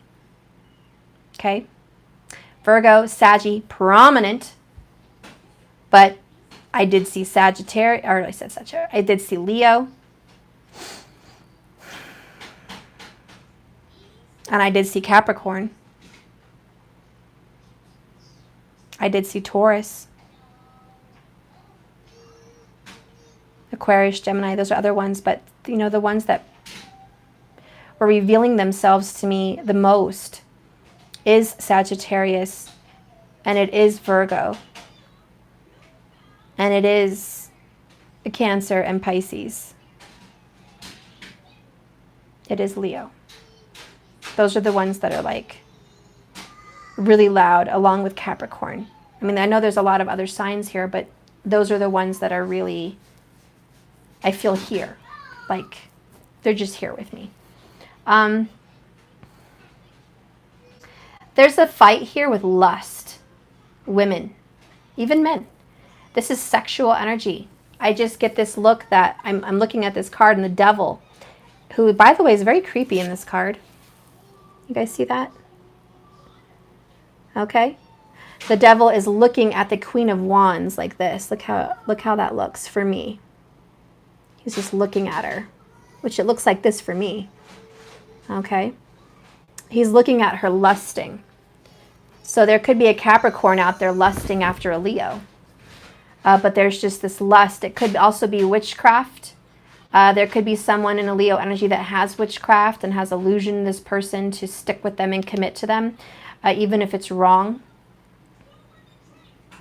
I also feel that there's a very nurturing fire sign, also probably the Saggy I'm picking up on. Could be Aries or Leo too, but there is this energy of fighting the devil through magic, fighting the devil through spiritual gifts, because the Queen of Wands is very spiritually inclined, and there's a black cat sitting there looking evil at this demon.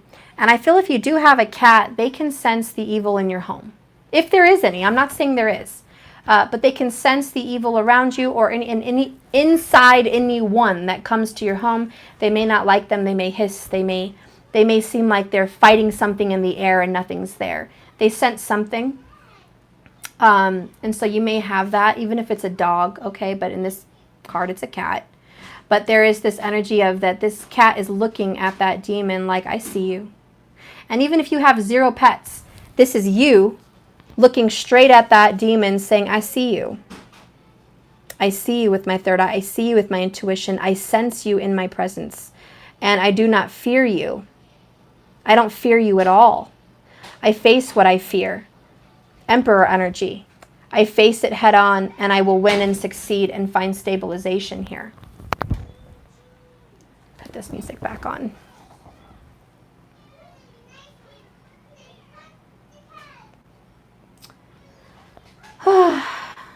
Sorry guys, 1 second.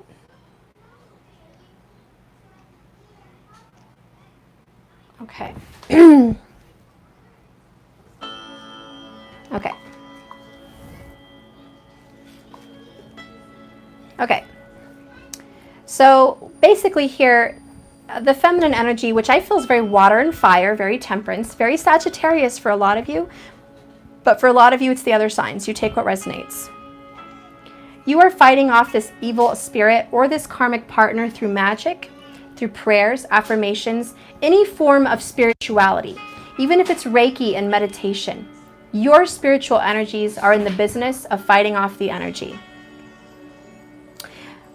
There is a lot of messages in your dreams, so if you are having some hard time sleeping, and with the 9 of Swords, I know you are.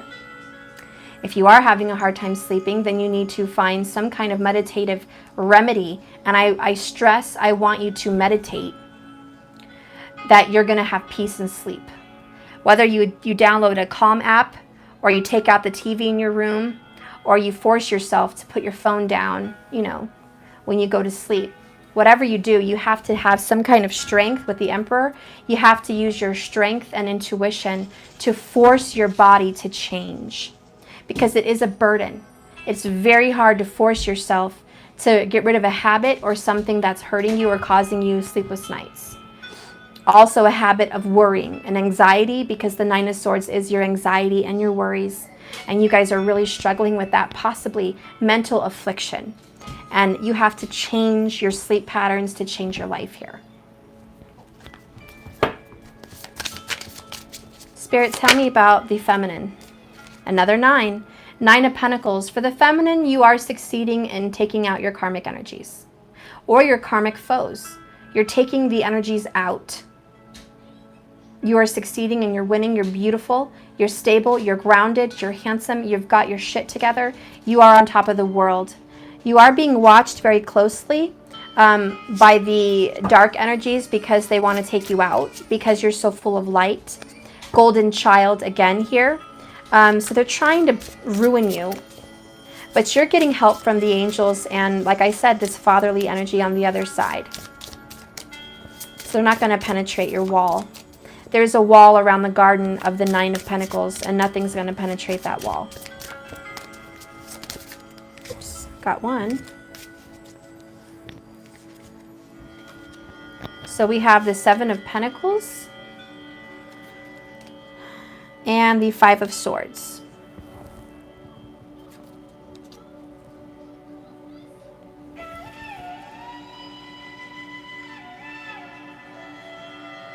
There's a standoff between an earth sign and an air sign. An air sign or an earth sign, and I also feel like they could be an air sign in tropical and an earth sign in Vedic, for whoever you're dealing with. But if you feel, and this is you, if you feel like you lost a fight, because this is like disappointment. 7 of Pentacles is disappointment. If you feel like you've lost a fight against another energy, and you feel like they won the battle, they didn't win the war. Something's coming after this. What happened? Is your bug stuck? No. What happened? Nothing to Oh. my bug. Nothing to your bugs? My hand. Your hand? Yes. Oh, okay. What happened? I got hurt on the Thomas train. You got hurt on the Thomas train? Yes. Oh. Do you want me to fix it for you? But mommy. What? What about my catching pole? I don't know where it's at, honey. Oh, it's in the Winnie the Pooh box. I thought we just found it. Oh, okay. It's in my room, not in a Winnie the Pooh box. Well, go bring it over here and I'll let you catch a bug. Oh my gosh. He just, I'll be right back, guys. I know, again. Come on. What do you want?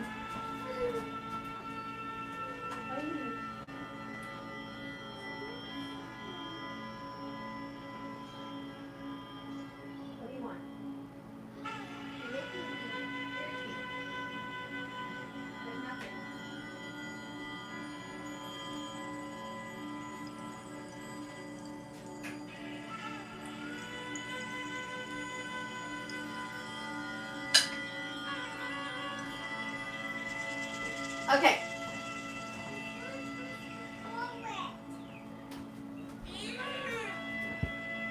Okay. So if you feel like you've lost the war here, lost the fight, you didn't lose the war. And we have the 4 of Pentacles. I really feel like you're having a problem with the earth sign, okay? I really feel like it could be the strong Virgo energy. But if you feel like you're losing against an earth sign, they're going to lose. Okay, you may just be disappointed with what's happened so far in your life, and they may feel like they've been rude, mean, cruel, cold, cut you out, cut you off. This person is going to lose karmically. The person that's going to deposit into the karmic box is the King of Pentacles. Look at that. 4 of Pentacles, King of Pentacles. This person hasn't wanted to let go of pride and ego and stubbornness and didn't want to reflect. You're standing strong and standing tall. You may not be satisfied with your harvest, but you're replanting seeds. You're going to have a better harvest this time around. And this person who you've been battling with is going to lose. They've been doing it the wrong way. They've been doing it the wrong way. They have not been trusting their intuition to the High Priestess. They have not been trusting their intuition, trusting their gut, trusting their motherly energy. Okay, they're nurturing divine mother energy. The divine mother's been trying to reach them. Divine feminine has been trying to reach this earth sign and saying, listen, listen, listen. 2 of Cups, they've been trying to tell them that this is a soulmate path. This is a soul journey. It's also, they're trying to tell them that if you fill your cup, you'll be fulfilled. But the person that you're dealing with wants to fill their cup with somebody else, not by themselves. And they're struggling because they need to fill their cup up by themselves to cure the karma and then be happy. But this person's trying to do it their own way in a very stubborn energy. Okay? Very stubborn energy. Yeah, 5 of Pentacles. Taurus energy, they're going to lose. Lose. That's it. Loss, grief. And there's all these pentacles sitting in the window in the church, but they've been left out in the cold. And this is super reminiscent to me because I was driving by my grandparents' house last night and there was a homeless man sleeping outside of a church. Fucking A, that pisses me off. But I mean, I was going to offer this person a place to sleep, but I don't know this person. It is a scary world. I have 3 young children in my house. For all I know, it's a rapist or a pedophile or who knows what. I just don't know, and I have to be careful. I can't just be on a whim and say, hey, it's just me. You want to stay the night? You know, I can't do that, but I felt terrible. I felt guilt walking by and driving by and leaving him there. I felt extremely terrible. And what angers me is there's a church. There's a GD church, man, who's big and empty. This is a Catholic church that we live by, and it has 100 pews. It has a beautiful altar. Okay, it's got a downstairs and an upstairs. It's got bathrooms. It's huge. And it's got a choir area, and it's just full of space. You know, there's even little offices and stuff. Is it not possible? And by the way, the priest faces the church, and his window can see the exact site I saw. The priest lives right across the street from the church, and it's literally the front door to the door this person was staying at. It's like a beeline, like this gemstone. From point A to point B, you could see it directly across the street. I mean, I just think the church could have offered this person a place to stay for the night. But that's a church for you, okay? And that's why this is in reverse. Because what is meant, that just made me think of something. I'll show you. Because what is meant to be a spiritual healing place and a home to the many has turned into something else. And what is meant for righteousness is not being used rightfully. What is meant for a divine commitment is not being used for that. And there is a verse, Matthew 9:19. And guess what? Yesterday was 9:19. I want to read that to you guys, because I read it last night. Matthew 9:19. Whoops. Okay. Okay. As Jesus went on from there, he saw a man named Matthew sitting at the tax collector's booth. "Follow me," he told them. And Matthew got up and he followed them. While Jesus was having dinner at Matthew's house, many tax collectors and sinners came and ate with him and his disciples. When the Pharisees saw this, which is the ultra-religious, judgmental people, they asked his disciples, "Why does your teacher eat with tax collectors and sinners?" On hearing this, Jesus said, "It is not the healthy who need a doctor, but the sick. But go and learn what this means. I desire mercy, not sacrifice, for I have not come to call the righteous, but the sinners." And this is why it gives me tears and chills. The judgmentalness of this earth, the judgmentalness in the name of what's righteous, in the name of God, in the name of spirituality. It's judge, judge, judge. It's, how dare you give this person mercy? How dare you understand this person? How dare you spend time with these people? How dare you curse? How dare you do this? How dare you do that? You know, Spirit's not here to spend time with the people that think they're all righteous, because in all actuality and reality, they've just damned themselves. Because they've created this facade that by judging and saying they've refrained and restricted themselves from all things dark and evil, they have then become evil from the inside out. Their bodies may not be defiled, but their hearts are. They may not be out having sex and doing drugs and having fun in late night clubs and having, whatevers. They may not be filling their bodies with Coke and pizza and freaking steaks, okay? But their hearts, even though they're eating wheatgrass and fucking meditating in the sunlight in a van on the East Coast, West Coast, and they're like, "I'm so awesome. I'm a Reiki master. I'm a yoga master. I refrain from meats. I'm a vegetarian. I stay away from low vibe people. They're toxic. I don't waste my time with low vibrational people. I'm not of this earth. This earth is toxic. Get out of this earth. Wait till you go home. This is corrupted. This is a corrupted place." They may be refraining from all the whatever's is going on down here on this earth, but look at their heart. What's happening from the inside? I don't think I have to say. And Jesus says he comes here to be with the sick, not the healed. And the reason I brought that up is because the church could have, not that the church was even aware. I'm not blaming that church. Maybe they were all asleep. They never saw it. But my opinion is, if you have it in your ability to do something, you should. And if you don't have the ability to do something good, then you're not able to do it. But don't go around saying you're better and holier than thou. Don't go around saying from the rooftops how wonderful this energy is when it's not. And that's what a lot of light workers and people that are awake see. They see that. Uh-huh.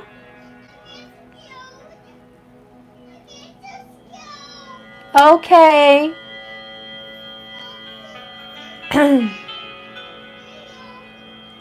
Okay. Let me just see what somebody said something and I can't, okay.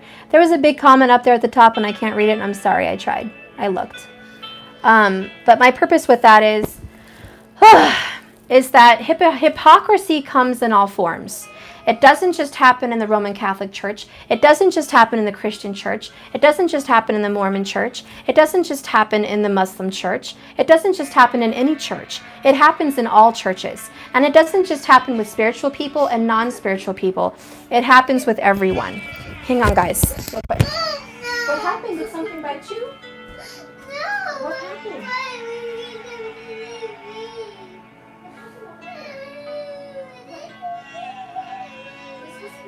You don't want to watch this? Okay, I'll pick something else. What happened? Oh, here.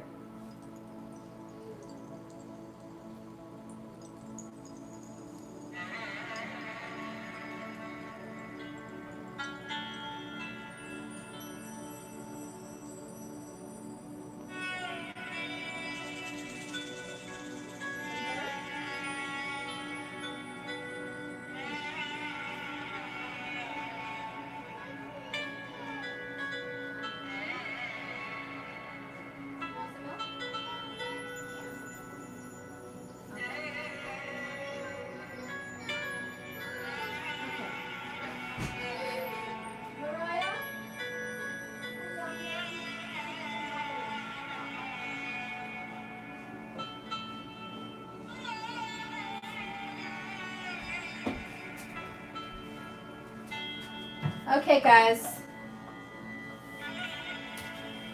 What I was trying to say, it doesn't just happen in the churches, it happens everywhere. And I've even found it in our local communities, our spiritual communities. The judgments that get passed from tarot reader to tarot reader, the judgments that get passed from Reiki masters and yogi masters and gurus and, just it's everywhere, guys. It's something that happens in everybody and everything. And I just don't want you to think it's one energy, but I'm just saying that message was a lot about this card. And it's like some people are left out in the cold, but you will be given help. The meek will be given the kingdom, the keys to the kingdom. The ones that have been wronged in this life will be righted in the next life and righted here with karma. Karma is about the wrongs that have been done and the things that need to be done right. So there's a balance. We have to have darkness to have goodness. We have to have, darkness to have light, We have to have these bad experiences, guys. We have to see all this hypocritical energies. We have to know that there's a darkness out there or we wouldn't be anything. We wouldn't be a light worker. We wouldn't be the spirit that we are. And sometimes we are clothed in darkness, even in incarnations, to help people become more light. So we don't understand the workings of why the universe has what it has and does what it does. But the energy is for us to see it, to acknowledge it, and to try to be of balance, to try to have a little bit of both. And I know you're like, well, why would I want any kind of darkness in me at all? Because if you don't have any darkness in you at all, you become a hypocrite. And I want you to really ponder on what I just said. If you try to get all the darkness out of you, and you want to commit yourself to being 100% light and avoiding all darkness, what do you become? Judgmental. Judgmental, guys. That's what you become. You become judgmental of everyone else that's not like you. You become dark accidentally because of that. Because darkness will creep in some way, form, or fashion, because that's the balance of life. Please give me all the milk in my boil. Okay. So hang on, guys. Again, and again, and again, and again. Hang on. I know, I probably spend too much time on these damn videos anyways. Try to hurry, but it's hard. Gotta do these dishes, take care of the kids, do my videos, do my work. It's so hard, but I gotta do it all, and I'm trying. I got no one to help me, so just me today, guys. Bear with me.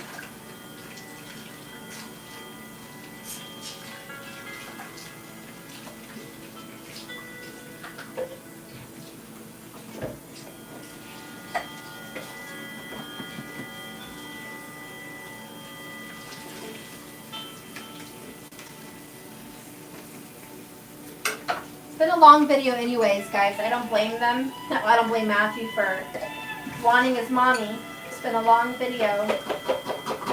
I'll have to end it here soon. I love you. I love you too. Are you happy now? Yes. Yes, because you get milk and a nap?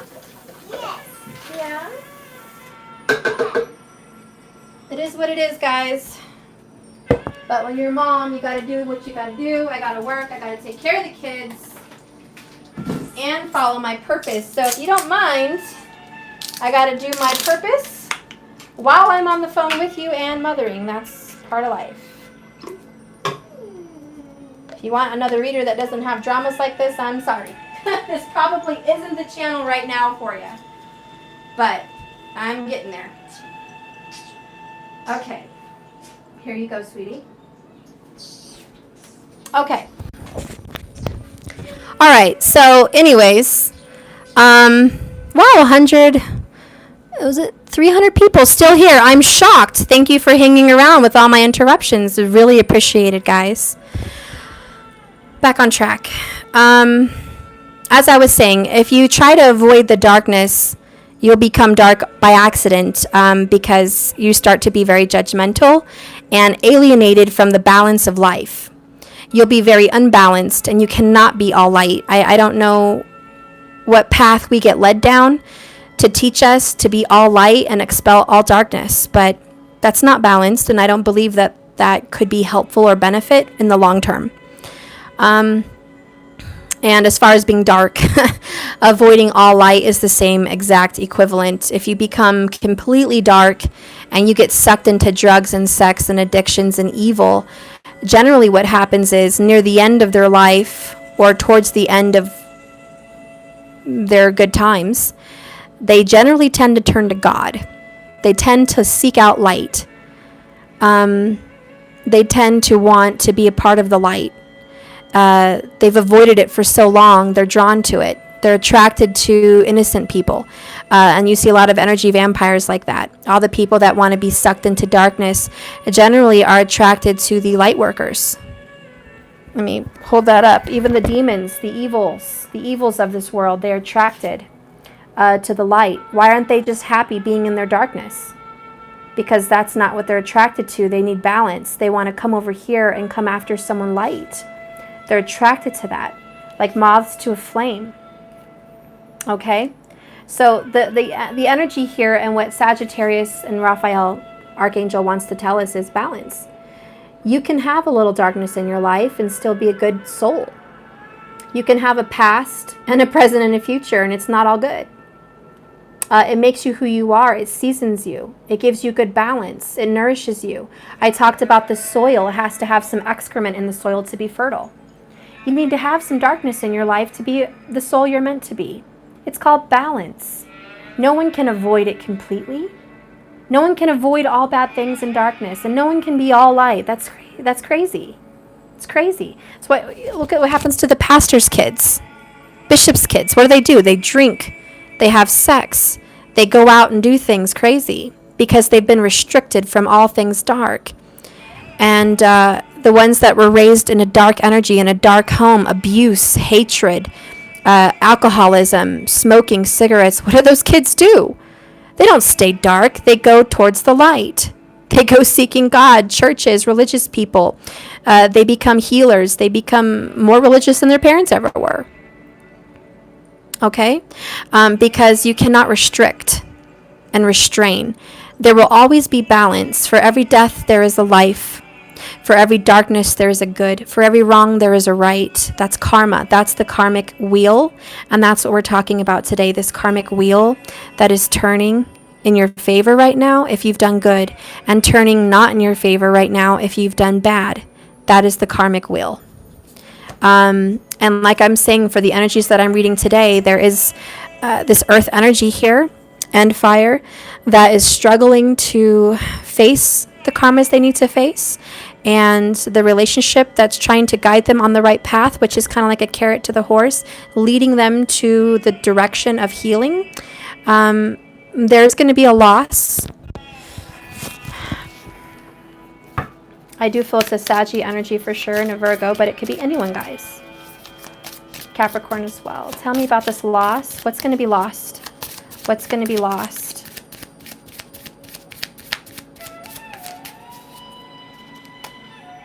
Ace of Pentacles. The new beginning they want. Am I losing my gold here?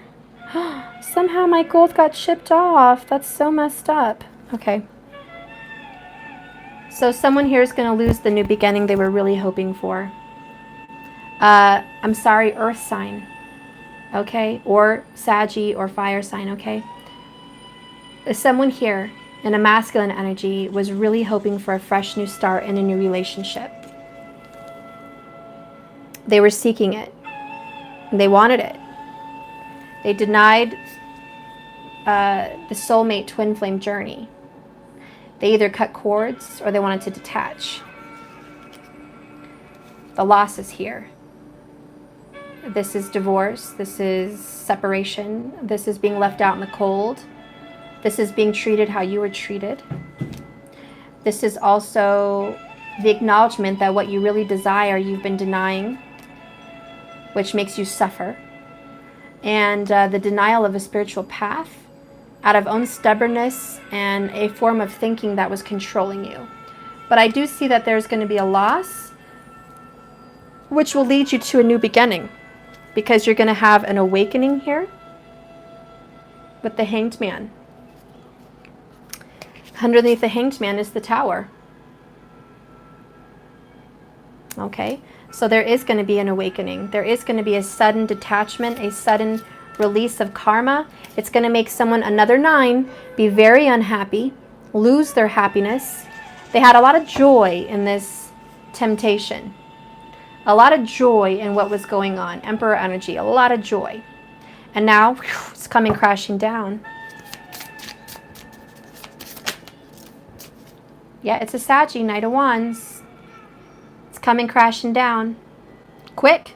Even if it's not a Sagittarius, guys, any sign. This is a quick, fast moving energy from the universe. It's almost like a push off the cliff. Okay? Yeah, you will not continue that journey you were on. You're going to get back on track. It is victory. You're going to have to stop offering the love and affection and romance in the wrong relationship. 4 of Wands in reverse. What you thought was divine, what you thought was commitment can no longer be. This is a loss of a relationship. 10 of Cups in reverse. 9 of Cups in reverse. I mean, this person's going to be miserable. Depressed, sad. Okay? King of Cups. Finally upright. Got the King and Queen of Cups now. King and Queen of Pentacles. Okay? Queen of Wands. There's always been a third party involved here. The fight is over. 5 of Wands. In reverse. The fight is over. There is a loss. It's going to cost this air or earth sign, this fire or earth sign, it's going to cost them everything. It's going to cost them financially. It's going to cost them a relationship. It's going to cost them a family. It's going to cost them a home. It's going to cost them so much to their name. The Tower is complete and utter destruction. The karmic in my right ear is ringing now. I had a left earlier, now right. The karmic wheel, if you've been sowing something dark and negative, it's not going to come back in your favor. You're going to have to work really, really hard now. Earth sign, fire sign. You're going to have to really focus on fixing what has been torn apart so you can have a 10 of Pentacles, which is a real legacy, a real commitment, a real love, a stable, grounded environment with the person you're supposed to be with, or even just yourself. Okay? There has to be a death to the indecision, a death to the confusion, a death. Now, I think I need to clarify a few things. There's too many cards out. Okay. Sorry guys, I don't know what the hell's going on with me. I am really sorry that this reading has got awful long. You know, shit. I wish I could redo it and make it shorter. I feel like I spend too much time thinking and talking, and I get mad at myself. I honestly get mad at myself for having these freaking readings that take for freaking ever, and I am sorry, okay? I didn't plan on it, and I'm trying. I'm really trying, but there's a bigger message here, and I'm sorry, maybe something's wrong with me, but I just can't get these messages out faster. Yeah, I'm just done with that. That's all I can say. I'm sorry. Okay, so let's go ahead and clarify. Tell me about the karmic relationship. Please tell me about the karmic relationship. Tell me who this karmic person, this third party is. This Queen of Wands. Who is this? Who is this Hans? Who is this Hans? Who is this third party relationship? Who is this karmic energy, entity, demon, demonic energy? What is this? Aw, Four of Cups.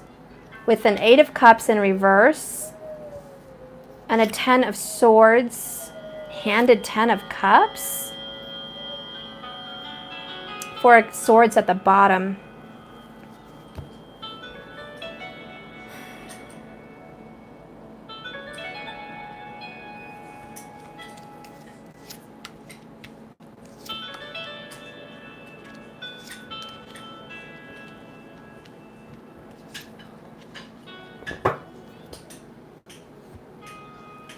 Okay. First of all, the first thing I notice is 444. If anyone has been seeing multiples of fours, you have a karmic in your life. Whether that be your mother, maybe your own karmic energy, or a karmic person involved somewhere in your life, either through you or by a lover. Okay?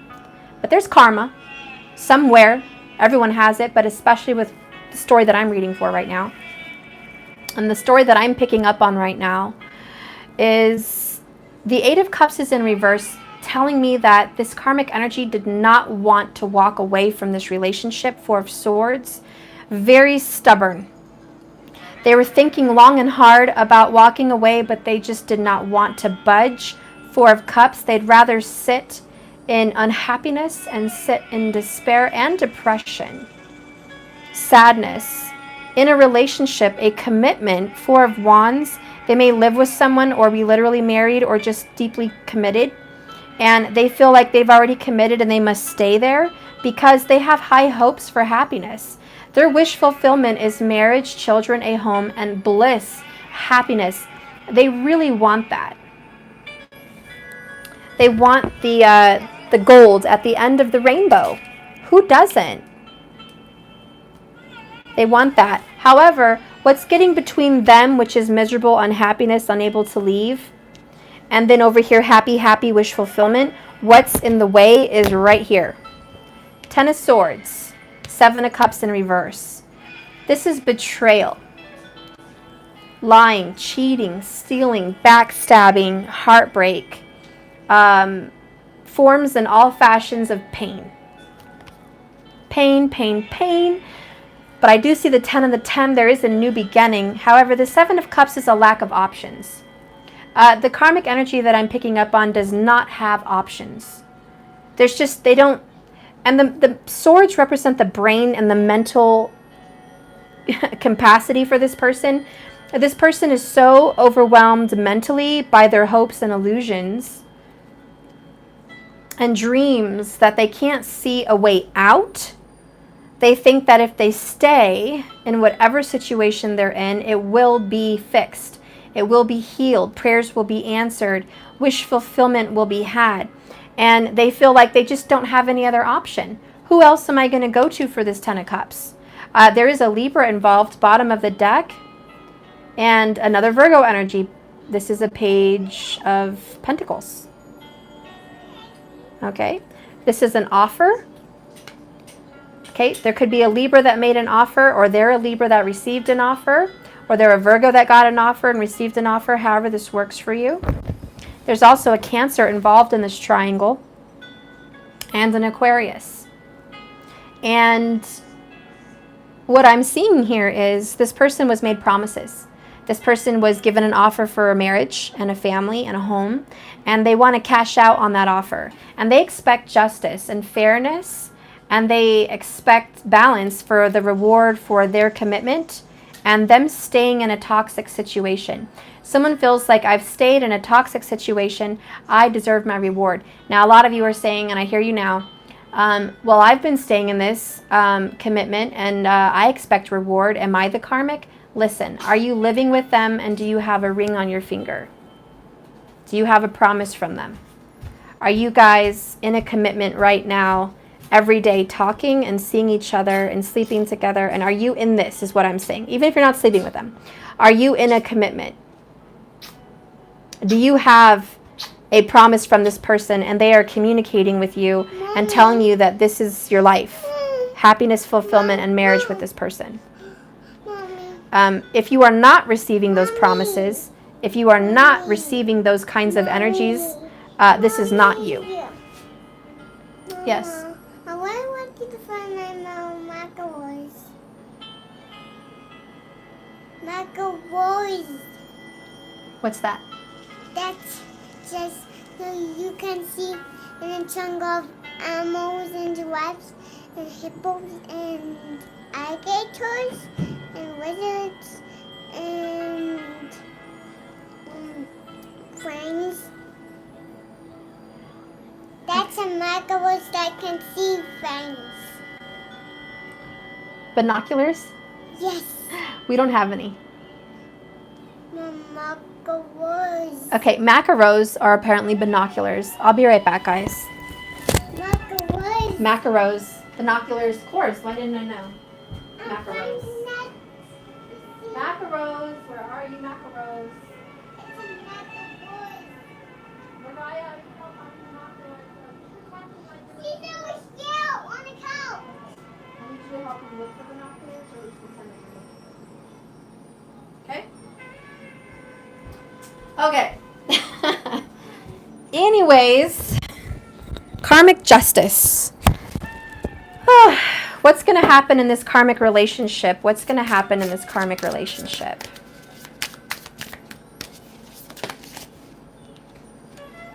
The Chariot, Cancer is going to move forward. If there's a Cancer involved here, I do see the Cancer energy moving forward.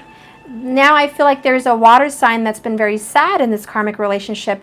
Looking down at the committed couple down here, feeling very sad that they've had a commitment and they haven't.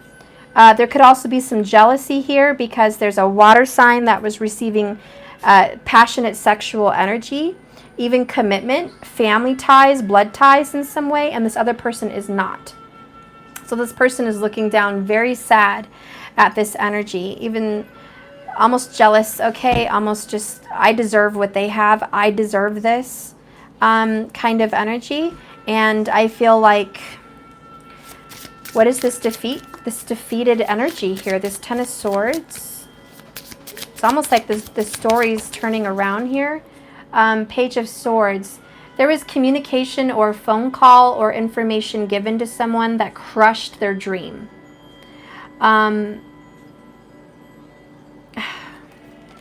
This is the kind of energy of, I got a phone call or a text message. Somebody told me that the person I love is cheating on me. Somebody told me that they're not being faithful. Somebody told me that there's injustice and that it's been happening for a long time. Or somebody knows by spying. Okay, somebody could know by looking on the internet, looking onto Facebook, checking phone records, maybe having somebody followed by a private investigator, and possibly even monitoring by GPS through the phone or the car what's going on. It's about finding out information that there's been unfaithfulness in the home. And there's a very sad, depressive energy here that they want to walk away, and they've thought about leaving the relationship. They've thought about leaving multiple times. They've even thought about divorce and separation, yet they continue to move forward in this commitment, knowing what they know, knowing that their dreams are shattered. Their ideas and hopes and fantasies about this happy relationship are shattered. They continue there. Why? What's really the outcome? What's really the outcome of this karmic relationship? What is really the outcome?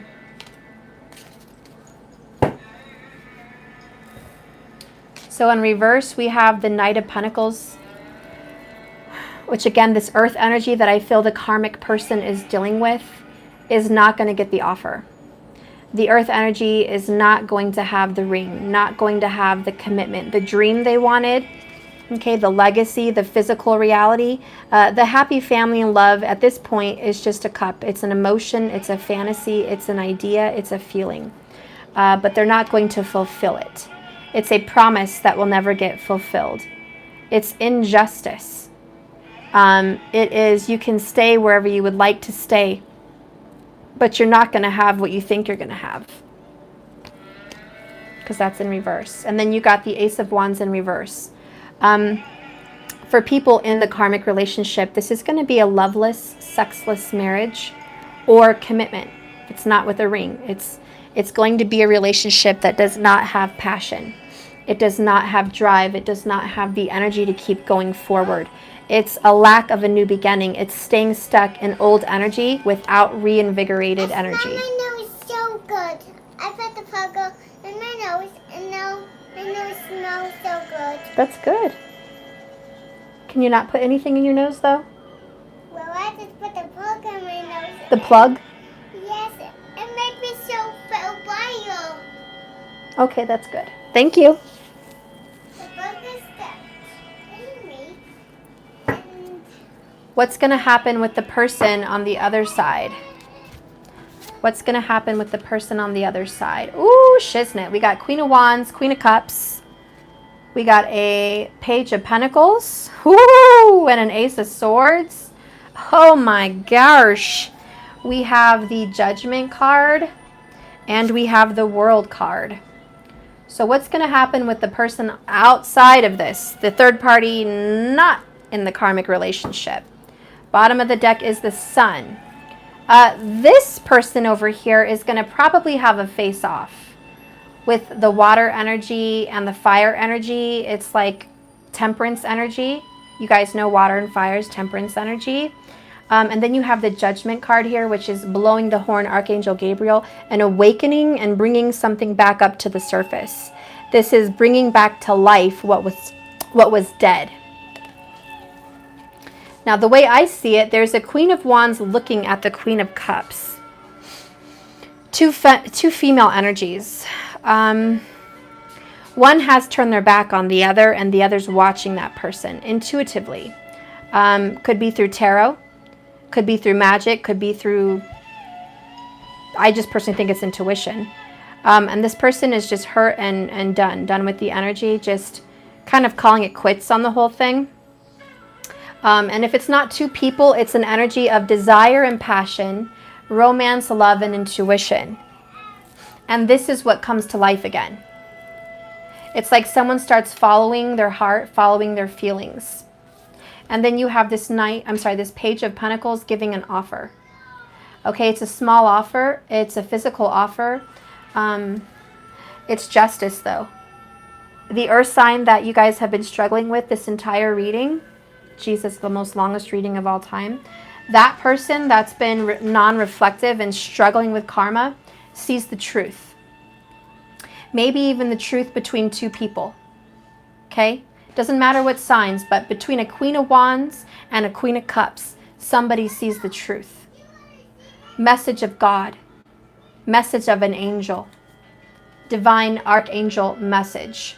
The wake-up call, the aha moment of clarity, and then the world happens. Everything comes together. Everything makes sense. The last puzzle piece gets put in place. Clarity is had. Justice is had. And there's a karmic ending. The sun represents the positive outcome, which is what you want to happen. It's the rebirth. It's the healing and the restoration and the growth that's going to happen. This relationship is going to grow. It's going to be changed. You could be dealing with the fire and water energy coming together also with earth, however that works for you. Leo is strong. Then you have the Hierophant, which is marriage and commitment. Upright this time. This is a strong commitment. This is a strong value. The Hierophant in reverse is more negative because it's in a toxic energy. But the Hierophant upright represents order, law and order, justice, a spiritual guidance, a godly point of view, a source point of view, and kind of walking through the doorway of justice in a very healthy, religious, spiritual kind of way. This is like sins being forgiven. It's almost like coming back to God, coming back to source, coming back to a balance. What card flew out at me? Shoot. I don't know. Oops, I had a card fly, but I don't know. Okay. Two of Swords and Death. Yeah, a decision is finally made. It was a tug of war. It was a back and forth, back and forth. Now it's clear. A decision has to be made. No more indecision. If it is a Libra we're dealing with, they're not going to struggle with indecision anymore. If it's a Scorpio that you're dealing with, they're actually going to make sense now. They're actually going to see what they need to see to make the proper choices, the proper decisions for their life. Yeah, they are starting to self-reflect. Tell me about this person that sees the light. Tell me about this person that sees the light.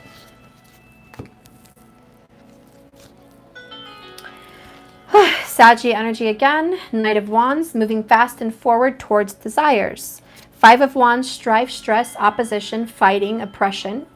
Okay, I see them getting away from that. Nine of Cups, upright this time. Self-fulfillment, self-worth, self-love. This person is starting to be more healthy, more happy, have a better state of mind. This person's going to fight for love. This person's going to make right the wrongs. The Three of Swords is an energy of pain that's going to start being healed. A lot of the heartbroken energy, that terrible third party that was left out in the cold, is going to have remedy to their pain. This person is feeling very remorseful, as you can see. He's covering his eyes, crying. He's laying on a blanket, a yellow blanket, which is the sun, the truth, the warmth, the healing. This person is passionately crying out, I'm so sorry, I did this, I feel terrible. This is a coming to God and saying, heal my broken heart. Coming to source and saying, mend my ways. Guide me, Spirit, on the right direction, on the right path. Show me what I need to be shown so that I can be healed. Help me fix what I have wronged so that they may be healed. Help me fix the wrongs. Help me make everyone happy here. This is very much like a Libra that's struggling to make everyone happy and learning the truth. Guess what? You can't make everyone happy. This person's not going to be happy, and that person's not going to be happy, and you're not going to be happy if you guys are all stuck in a third-party mess. And the only way to figure out this mess is to follow some kind of guidance from an angel. We got Three of Pentacles. Yeah, mind, body, soul, Holy Spirit. Okay, Father and yourself being reunited. The Holy Trinity coming together. This is working together to get out of this mess. Being open. Being open. Yes, it's been hard, Saggy. It's been difficult. You've struggled coming down this path. It hasn't been easy. You are a wounded warrior. This is a difficult karmic path, but it is time to move forward and move on. Six of Swords this. Get away from the toxic waters and look for something to fulfill you and make you more happy. Eight of Wands, hurry up. Get out of there. It's time to stop sitting on your hands. It's time to start moving. More Saggy, more Pisces, Cancer. Scorpio, High Priestess, you know your intuition's been telling you this all along. 5 of Cups, it's about remorse. It's about forgiveness. It's about reciprocity. It's about crossing the bridge. We can't stay here anymore. And really, Karma's just saying that. You can't stay here anymore. You have to walk away from that earth sign that I felt earlier, or the earth sign is doing the walk away. Queen of Pentacles. 5 of Swords. It's going to be hard. And yeah, sometimes making a good decision means you have to confront people you love, confront friends, confront family, and tell them how you really feel and what you really want. And they may walk away. They may cut you off. They may cut ties. And you're going to have to sit there in your victory saying, damn it, that sucked, but at least I stood up for myself. It's going to have a loss. 5 of Pentacles. Someone's going to feel left out in the cold. But it's about following your heart and your destiny and your intuition. Standing up for yourself. 7 of Wands. God, us of all people know, standing up for what's right leaves you alone a lot of the time. Standing up against a crowd leaves you alienated many times. Standing up against oppression and religious persecutions and big, huge parties of people and crowds that are all against one thing, it takes guts to stand up against that energy. In this case, it takes guts for your person to stand up against family, friends, foes, karma, themselves. It's not an easy thing to do, but they will do it. The Magician, Gemini, Virgo. And Virgo's been in this reading heavy since the beginning. They will do it. They will conquer. It's a choice that will be made. It's a very hard choice, not going to lie. Karma is a very hard choice. But it will be made. And in my cards, it looks like the right path will be chosen. And this person is going to take on the karma that needs to be taken on. And they're going to move forward and manifest the new future. This person knows how to handle difficulty. Maybe has known difficulty all their lives. 2 of Cups, they are going to come into the soulmate relationship. They're going to leave one, come to another. Not right away. The Pentacles are slow. It's not going to happen right away.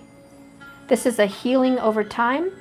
It's quicker than most. I don't see the Knight of Pentacles here, so it's quicker than most. The Knight of Wands means it's moving, it's flowing, it's being guided. Wish fulfillment will be yours. But the Hanged Man says it might take a little time. There's going to be a time of reflection and self-love, self-worth. There's going to be a time of aloneness. Number 9 again. 999s, guys. It's this karmic energy. It's that Virgo energy, Saggy energy.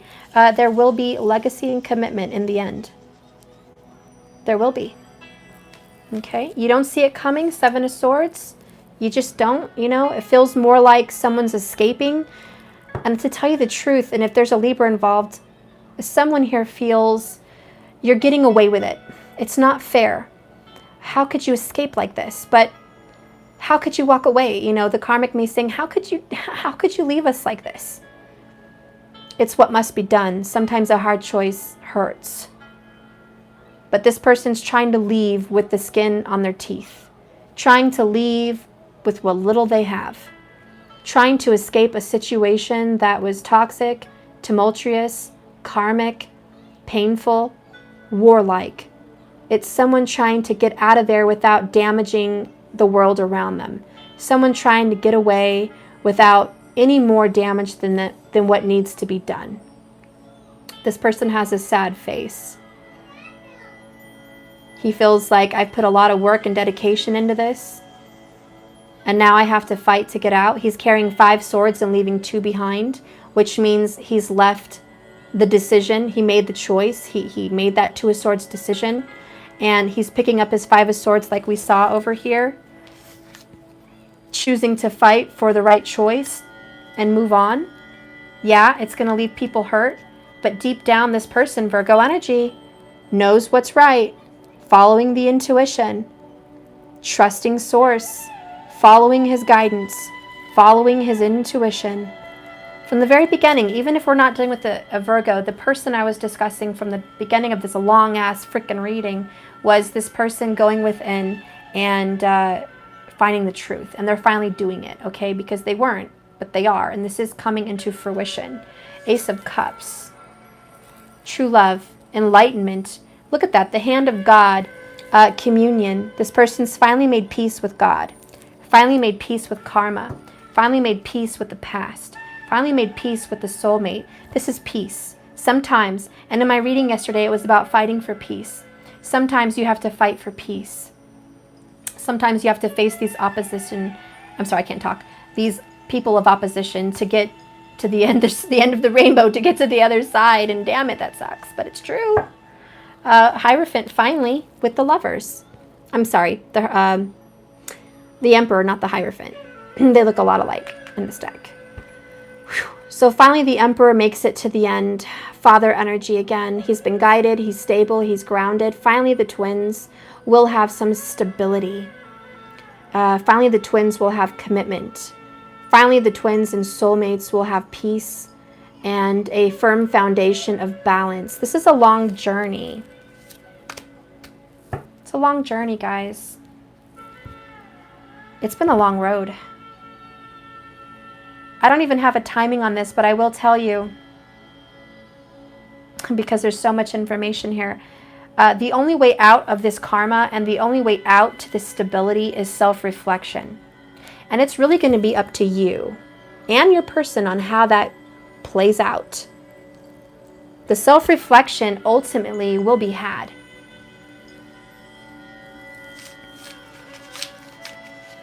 I'll get some better details here. I'm nearing the end of this reading, so just bear with me. I'm so sorry. Jesus. This is like going to church and the pastor not ending it, and then you're all starving and your stomach's growling and you're like, when's church gonna end? I need food. I'm sorry, guys. I'm sorry. I don't know what to tell you. Spank me later. I have a Saggy rising, Gemini sun. I will talk and preach your ass off, that's for sure. I should have just had a podcast so people can turn me off when they want instead of a video, but it is what it is. Give me some timing, Spirit. Give me some timing. Can I just have a little bit of timing, what you see? What do you see, Spirit? Just give me something here. I know it's about reflection, and that's on its own course of time and karmic clearing, but can you give me a clue? Woo! Yes! Thank you, Spirit! We got the Tower. I feel like it's like, oh, like the angels, you know? Scorpio energy, it's coming up. This is definitely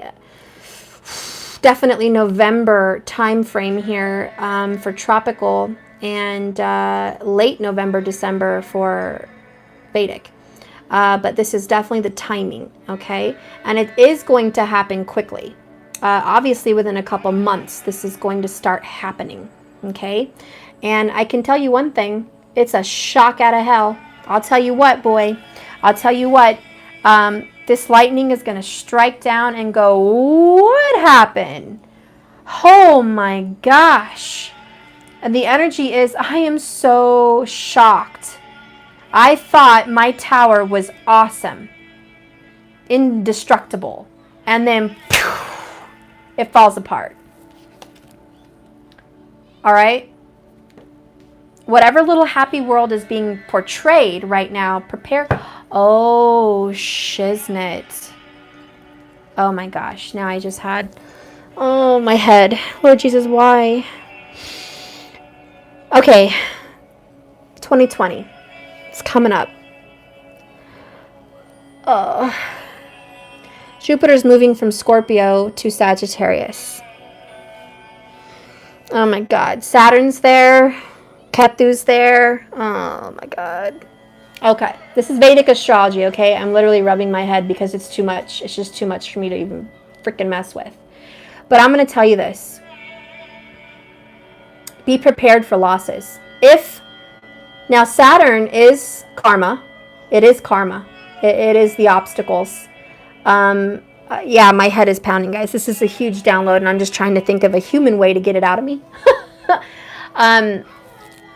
If you have karmically been good as far as planting seeds, sowing seeds for a good harvest, expect one.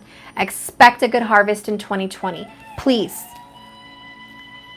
If you felt like there's been any kind of energy for you as that Virgo in reverse, Saggy energy, and it's all up in your house. Karma's all up in your house. This is like Shrek and all the animals from the little kingdom came and lived on his swamp. And Shrek's got to go out and talk to the king and get them off his land. Okay? Saggy, they are all up in your house, okay? Virgo, Saggy energy, Hermit energy, okay? They are all up in your business. And karma is like, hello, we're here. Yep, just got through all the other houses and we finally made it to yours. Yeah, I'd like my pillow there and my bags over there. And you're like, what? What? Please get out of my house. This is not the time. This is not the place. You did not call me. You are uninvited. You need to go find somewhere else. This is not the place. And all the planets and all your buddies here, Ketu and Jupiter and freaking Saturn, like, no, dude, we're here to stay. At least for a while. I really don't have a place to go, so I'm just gonna camp out right here. And you're like, shit. I really gotta deal with this. Yeah, potty mouth. I really gotta deal with these energies. So the only good news I can say is Jupiter is at home in Sagittarius. And Ketu's at home also in Sagittarius, which is a negative. Ketu does not give you shit. Ketu is here to make sure you lose it, okay? If you're hoping that someone loses something, then I guess you're in the business of happy. If you're here in the business of not losing something, I'm sorry. I'm sorry. The South Node is here to take. There is going to be something taken from you in 2020. Taken. Stay close to your loved ones. Be strong in prayer and power. But more than that, Ketu is the destroyer. The one who wipes out a foundation. The one who takes shit out. The timing of this is this time. It is this time in the transit of Jupiter with Saturn and Ketu in Sagittarius. The timing is then. So you watch the transits. I want you to find out where your Sagittarius sign is in your astrology chart. Please go home and do some homework. Where is Saggy in your chart? Where is Jupiter in your chart? Where is Saturn in your chart? You go home and do the homework. These are the areas in the houses that will be affected. And I'm just trying to say this to help you with the karma that's about to hit the fan and be released and taken from you. I just want you to have a heads up. It could hit your finances. It could hit your family. It could hit your kids. It could hit your work. It could hit your health. It could hit good things like taking people out of your life that you want gone. So whatever it is, it's going to hit, and you need to know where these transits are happening in your chart. So do that. Do that. I'm not trying to scare everyone, but do that. And, you know, if Saggy or this Virgo energy, even Libra, but mostly Saggy, is in your rising or your sun or your moon and your Venus, even your midhaven, which is your 10th house, it will affect you very prominently, very, very prominently. This energy, by the way, is going to affect everybody. There's not a soul on this earth that will not be affected by the energy of this 2020 transit. Every soul will be affected. But I'm just telling you guys who's really going to get affected, okay? Capricorns also, because in tropical, it's hitting you. So, you know, Capricorn and Saggy, it's going to hit. It's almost like the hurricane's coming. You know where it's going to hit. It's on the map. It's not here yet, but that hurricane's coming. It's going to hit. There's no avoiding it. So it's coming in. It's happening. That's the timing. Three of Wands. You've been waiting for it, but it's going to come in quick. This is no more waiting. You knew it was coming, and it's here. It's here.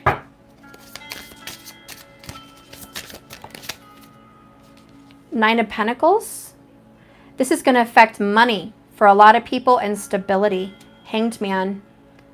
You've been waiting for this. Somebody's been waiting for a hit. Waiting for, Justice. Six of Pentacles. This Earth energy, and I've been talking about Earth getting hit for a while, but yes.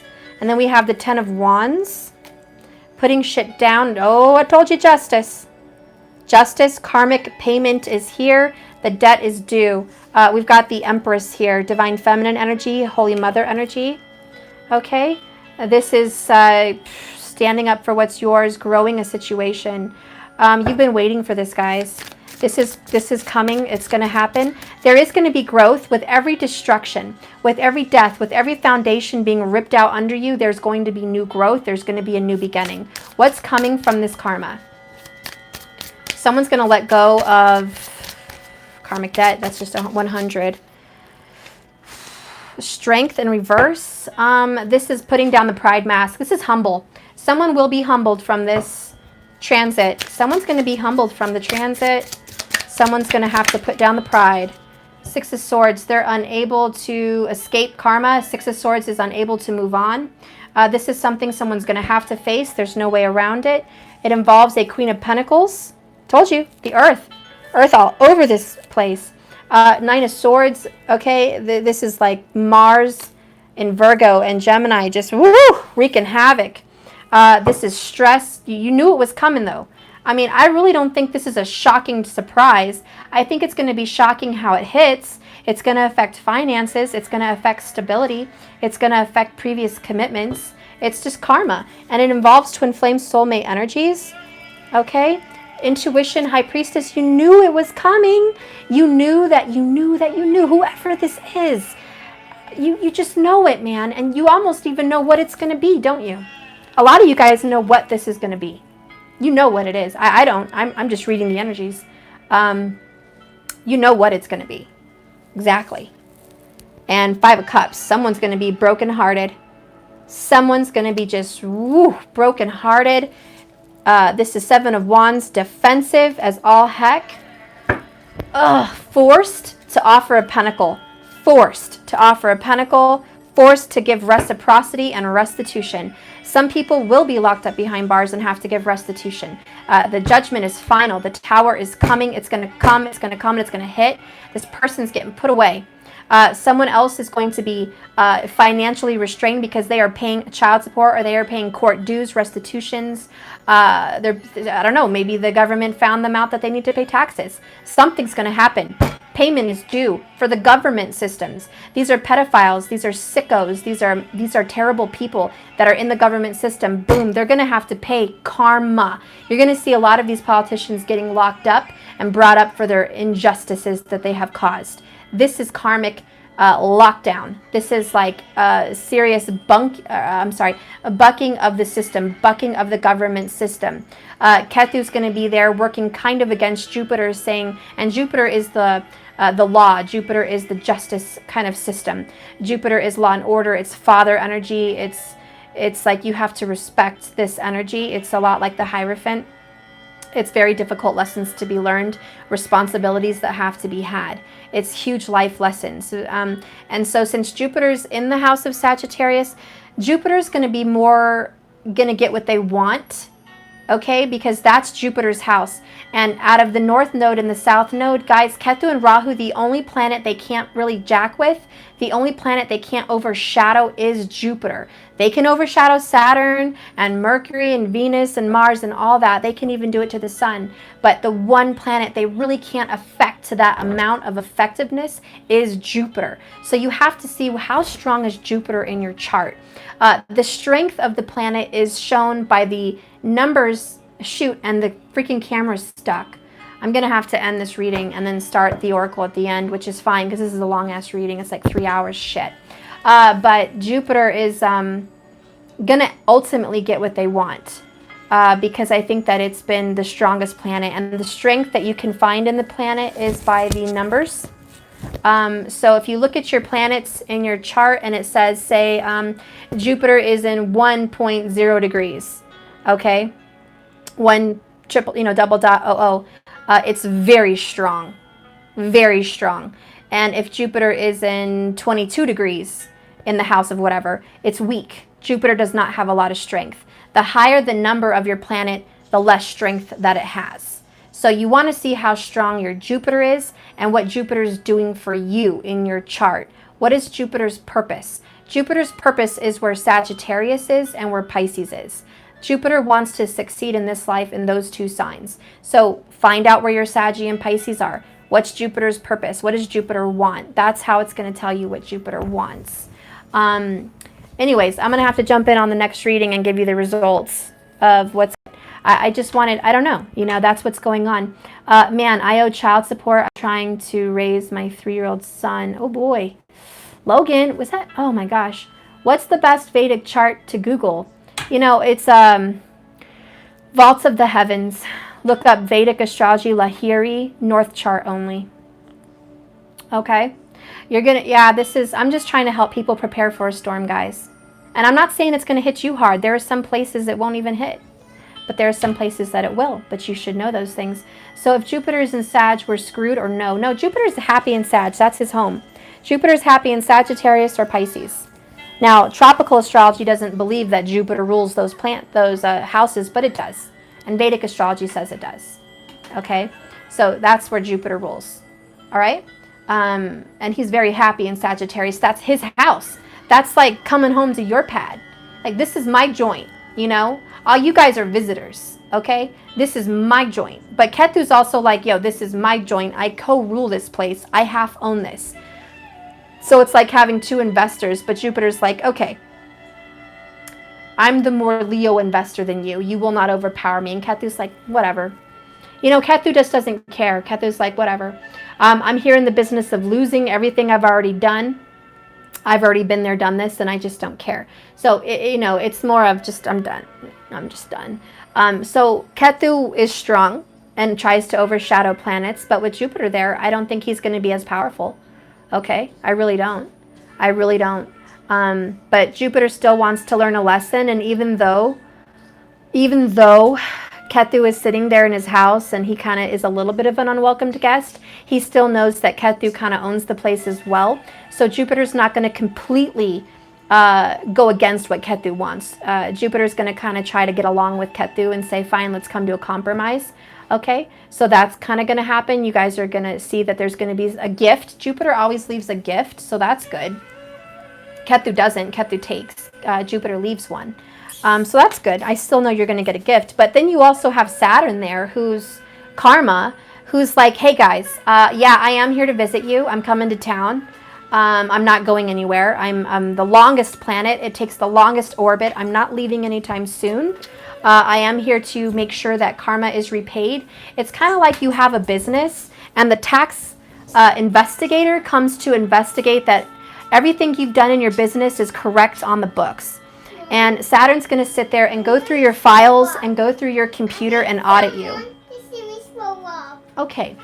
All right. Mariah, hang on real quick, guys. I'm going to hang up with this call in a minute anyways. Mariah.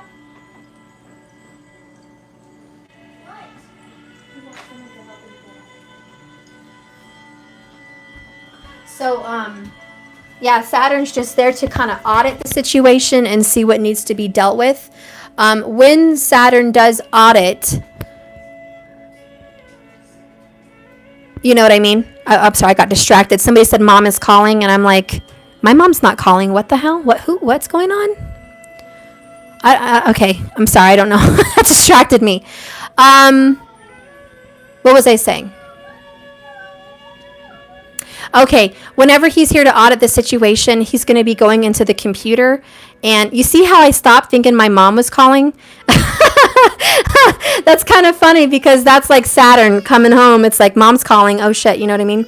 But it's more of a tax audit. And it's just like we're here to go through the situation with you and see a reflection of your past judgment. Think of Saturn as the judgment card, as Archangel Gabriel too, coming in to kind of put some light onto the situation and see what you owe.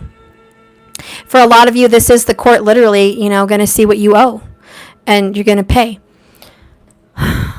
For a lot of you, it's whatever you've done, guys. There's a payment. I don't know. There's a payment. There's a payment that needs to be paid and it will be paid. There's going to be losses. You can watch that video on Raj Kapel. I posted it on my community channel. There's some information there about electronics and how you handle your money. Do a lot of you guys handle your money electronically? And, you know, it's not to be scared. It's just saying try to get more control over your life before this happens. So that way, if something does hit you, you have a reserve. Maybe you have money somewhere in the house, maybe in a different account where no one, you know, can mess with it. Maybe you just have a backup plan of something where you live, who you're with. It's about preparing, just prepare. Don't make it happen. Don't make it happen by fears. I'm just saying be strong, get your affairs in order. You know an audit's coming. You might as well make sure your books are clean and handle anything right now before it hits. Right those wrongs that you've made and try to get more grounded and balanced. If there's one thing that Ketu and Jupiter can agree on, it is meditation, it is karma clearing, and it is seeking knowledge for the highest, most spiritual good. Both of them will honor that and give you good results. And so if you're doing that, that's good. And even Saturn is not completely malefic. He is a malefic planet, but Jupiter is not. So yeah, that's good. But Ketu and Saturn are malefic.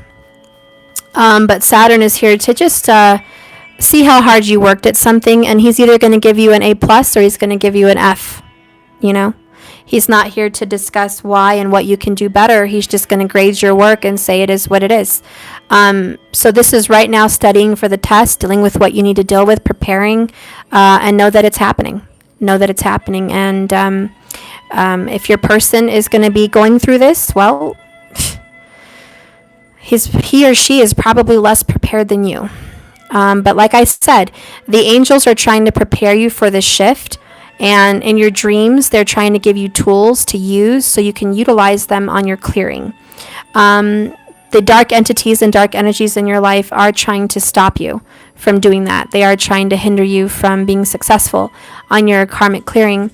But karma will be dealt with. And just to give you guys some peace of mind, some of the ideas that I have, romantically speaking, in a love relationship for karma clearing is karmic relationships will end. Marriages will disperse. New relationships will come in if the seeds were sown for true love and soulmate energies, because Jupiter does represent spouse. For a lot of the feminine energies, they will have that. They will have a commitment and a new relationship. It's going to be rewarding, but it will be a bittersweet. There's going to be losses to get the reward.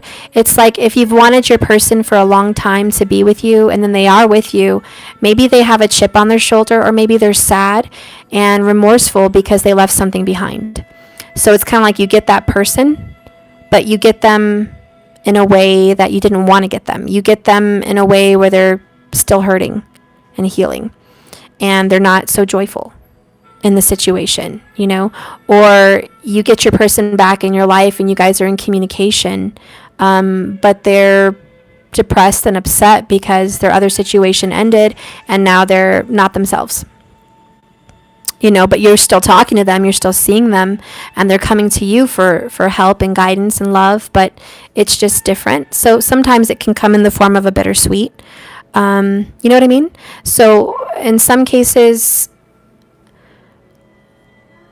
for the twin flames, especially with the Sagittarius in their chart in Capricorn, I do feel like there's going to be a coming together and a union that is going to lead you guys to finding your true path together, and there's going to be a big awakening and possibly a chakra alignment together, something very spiritual and very beautiful.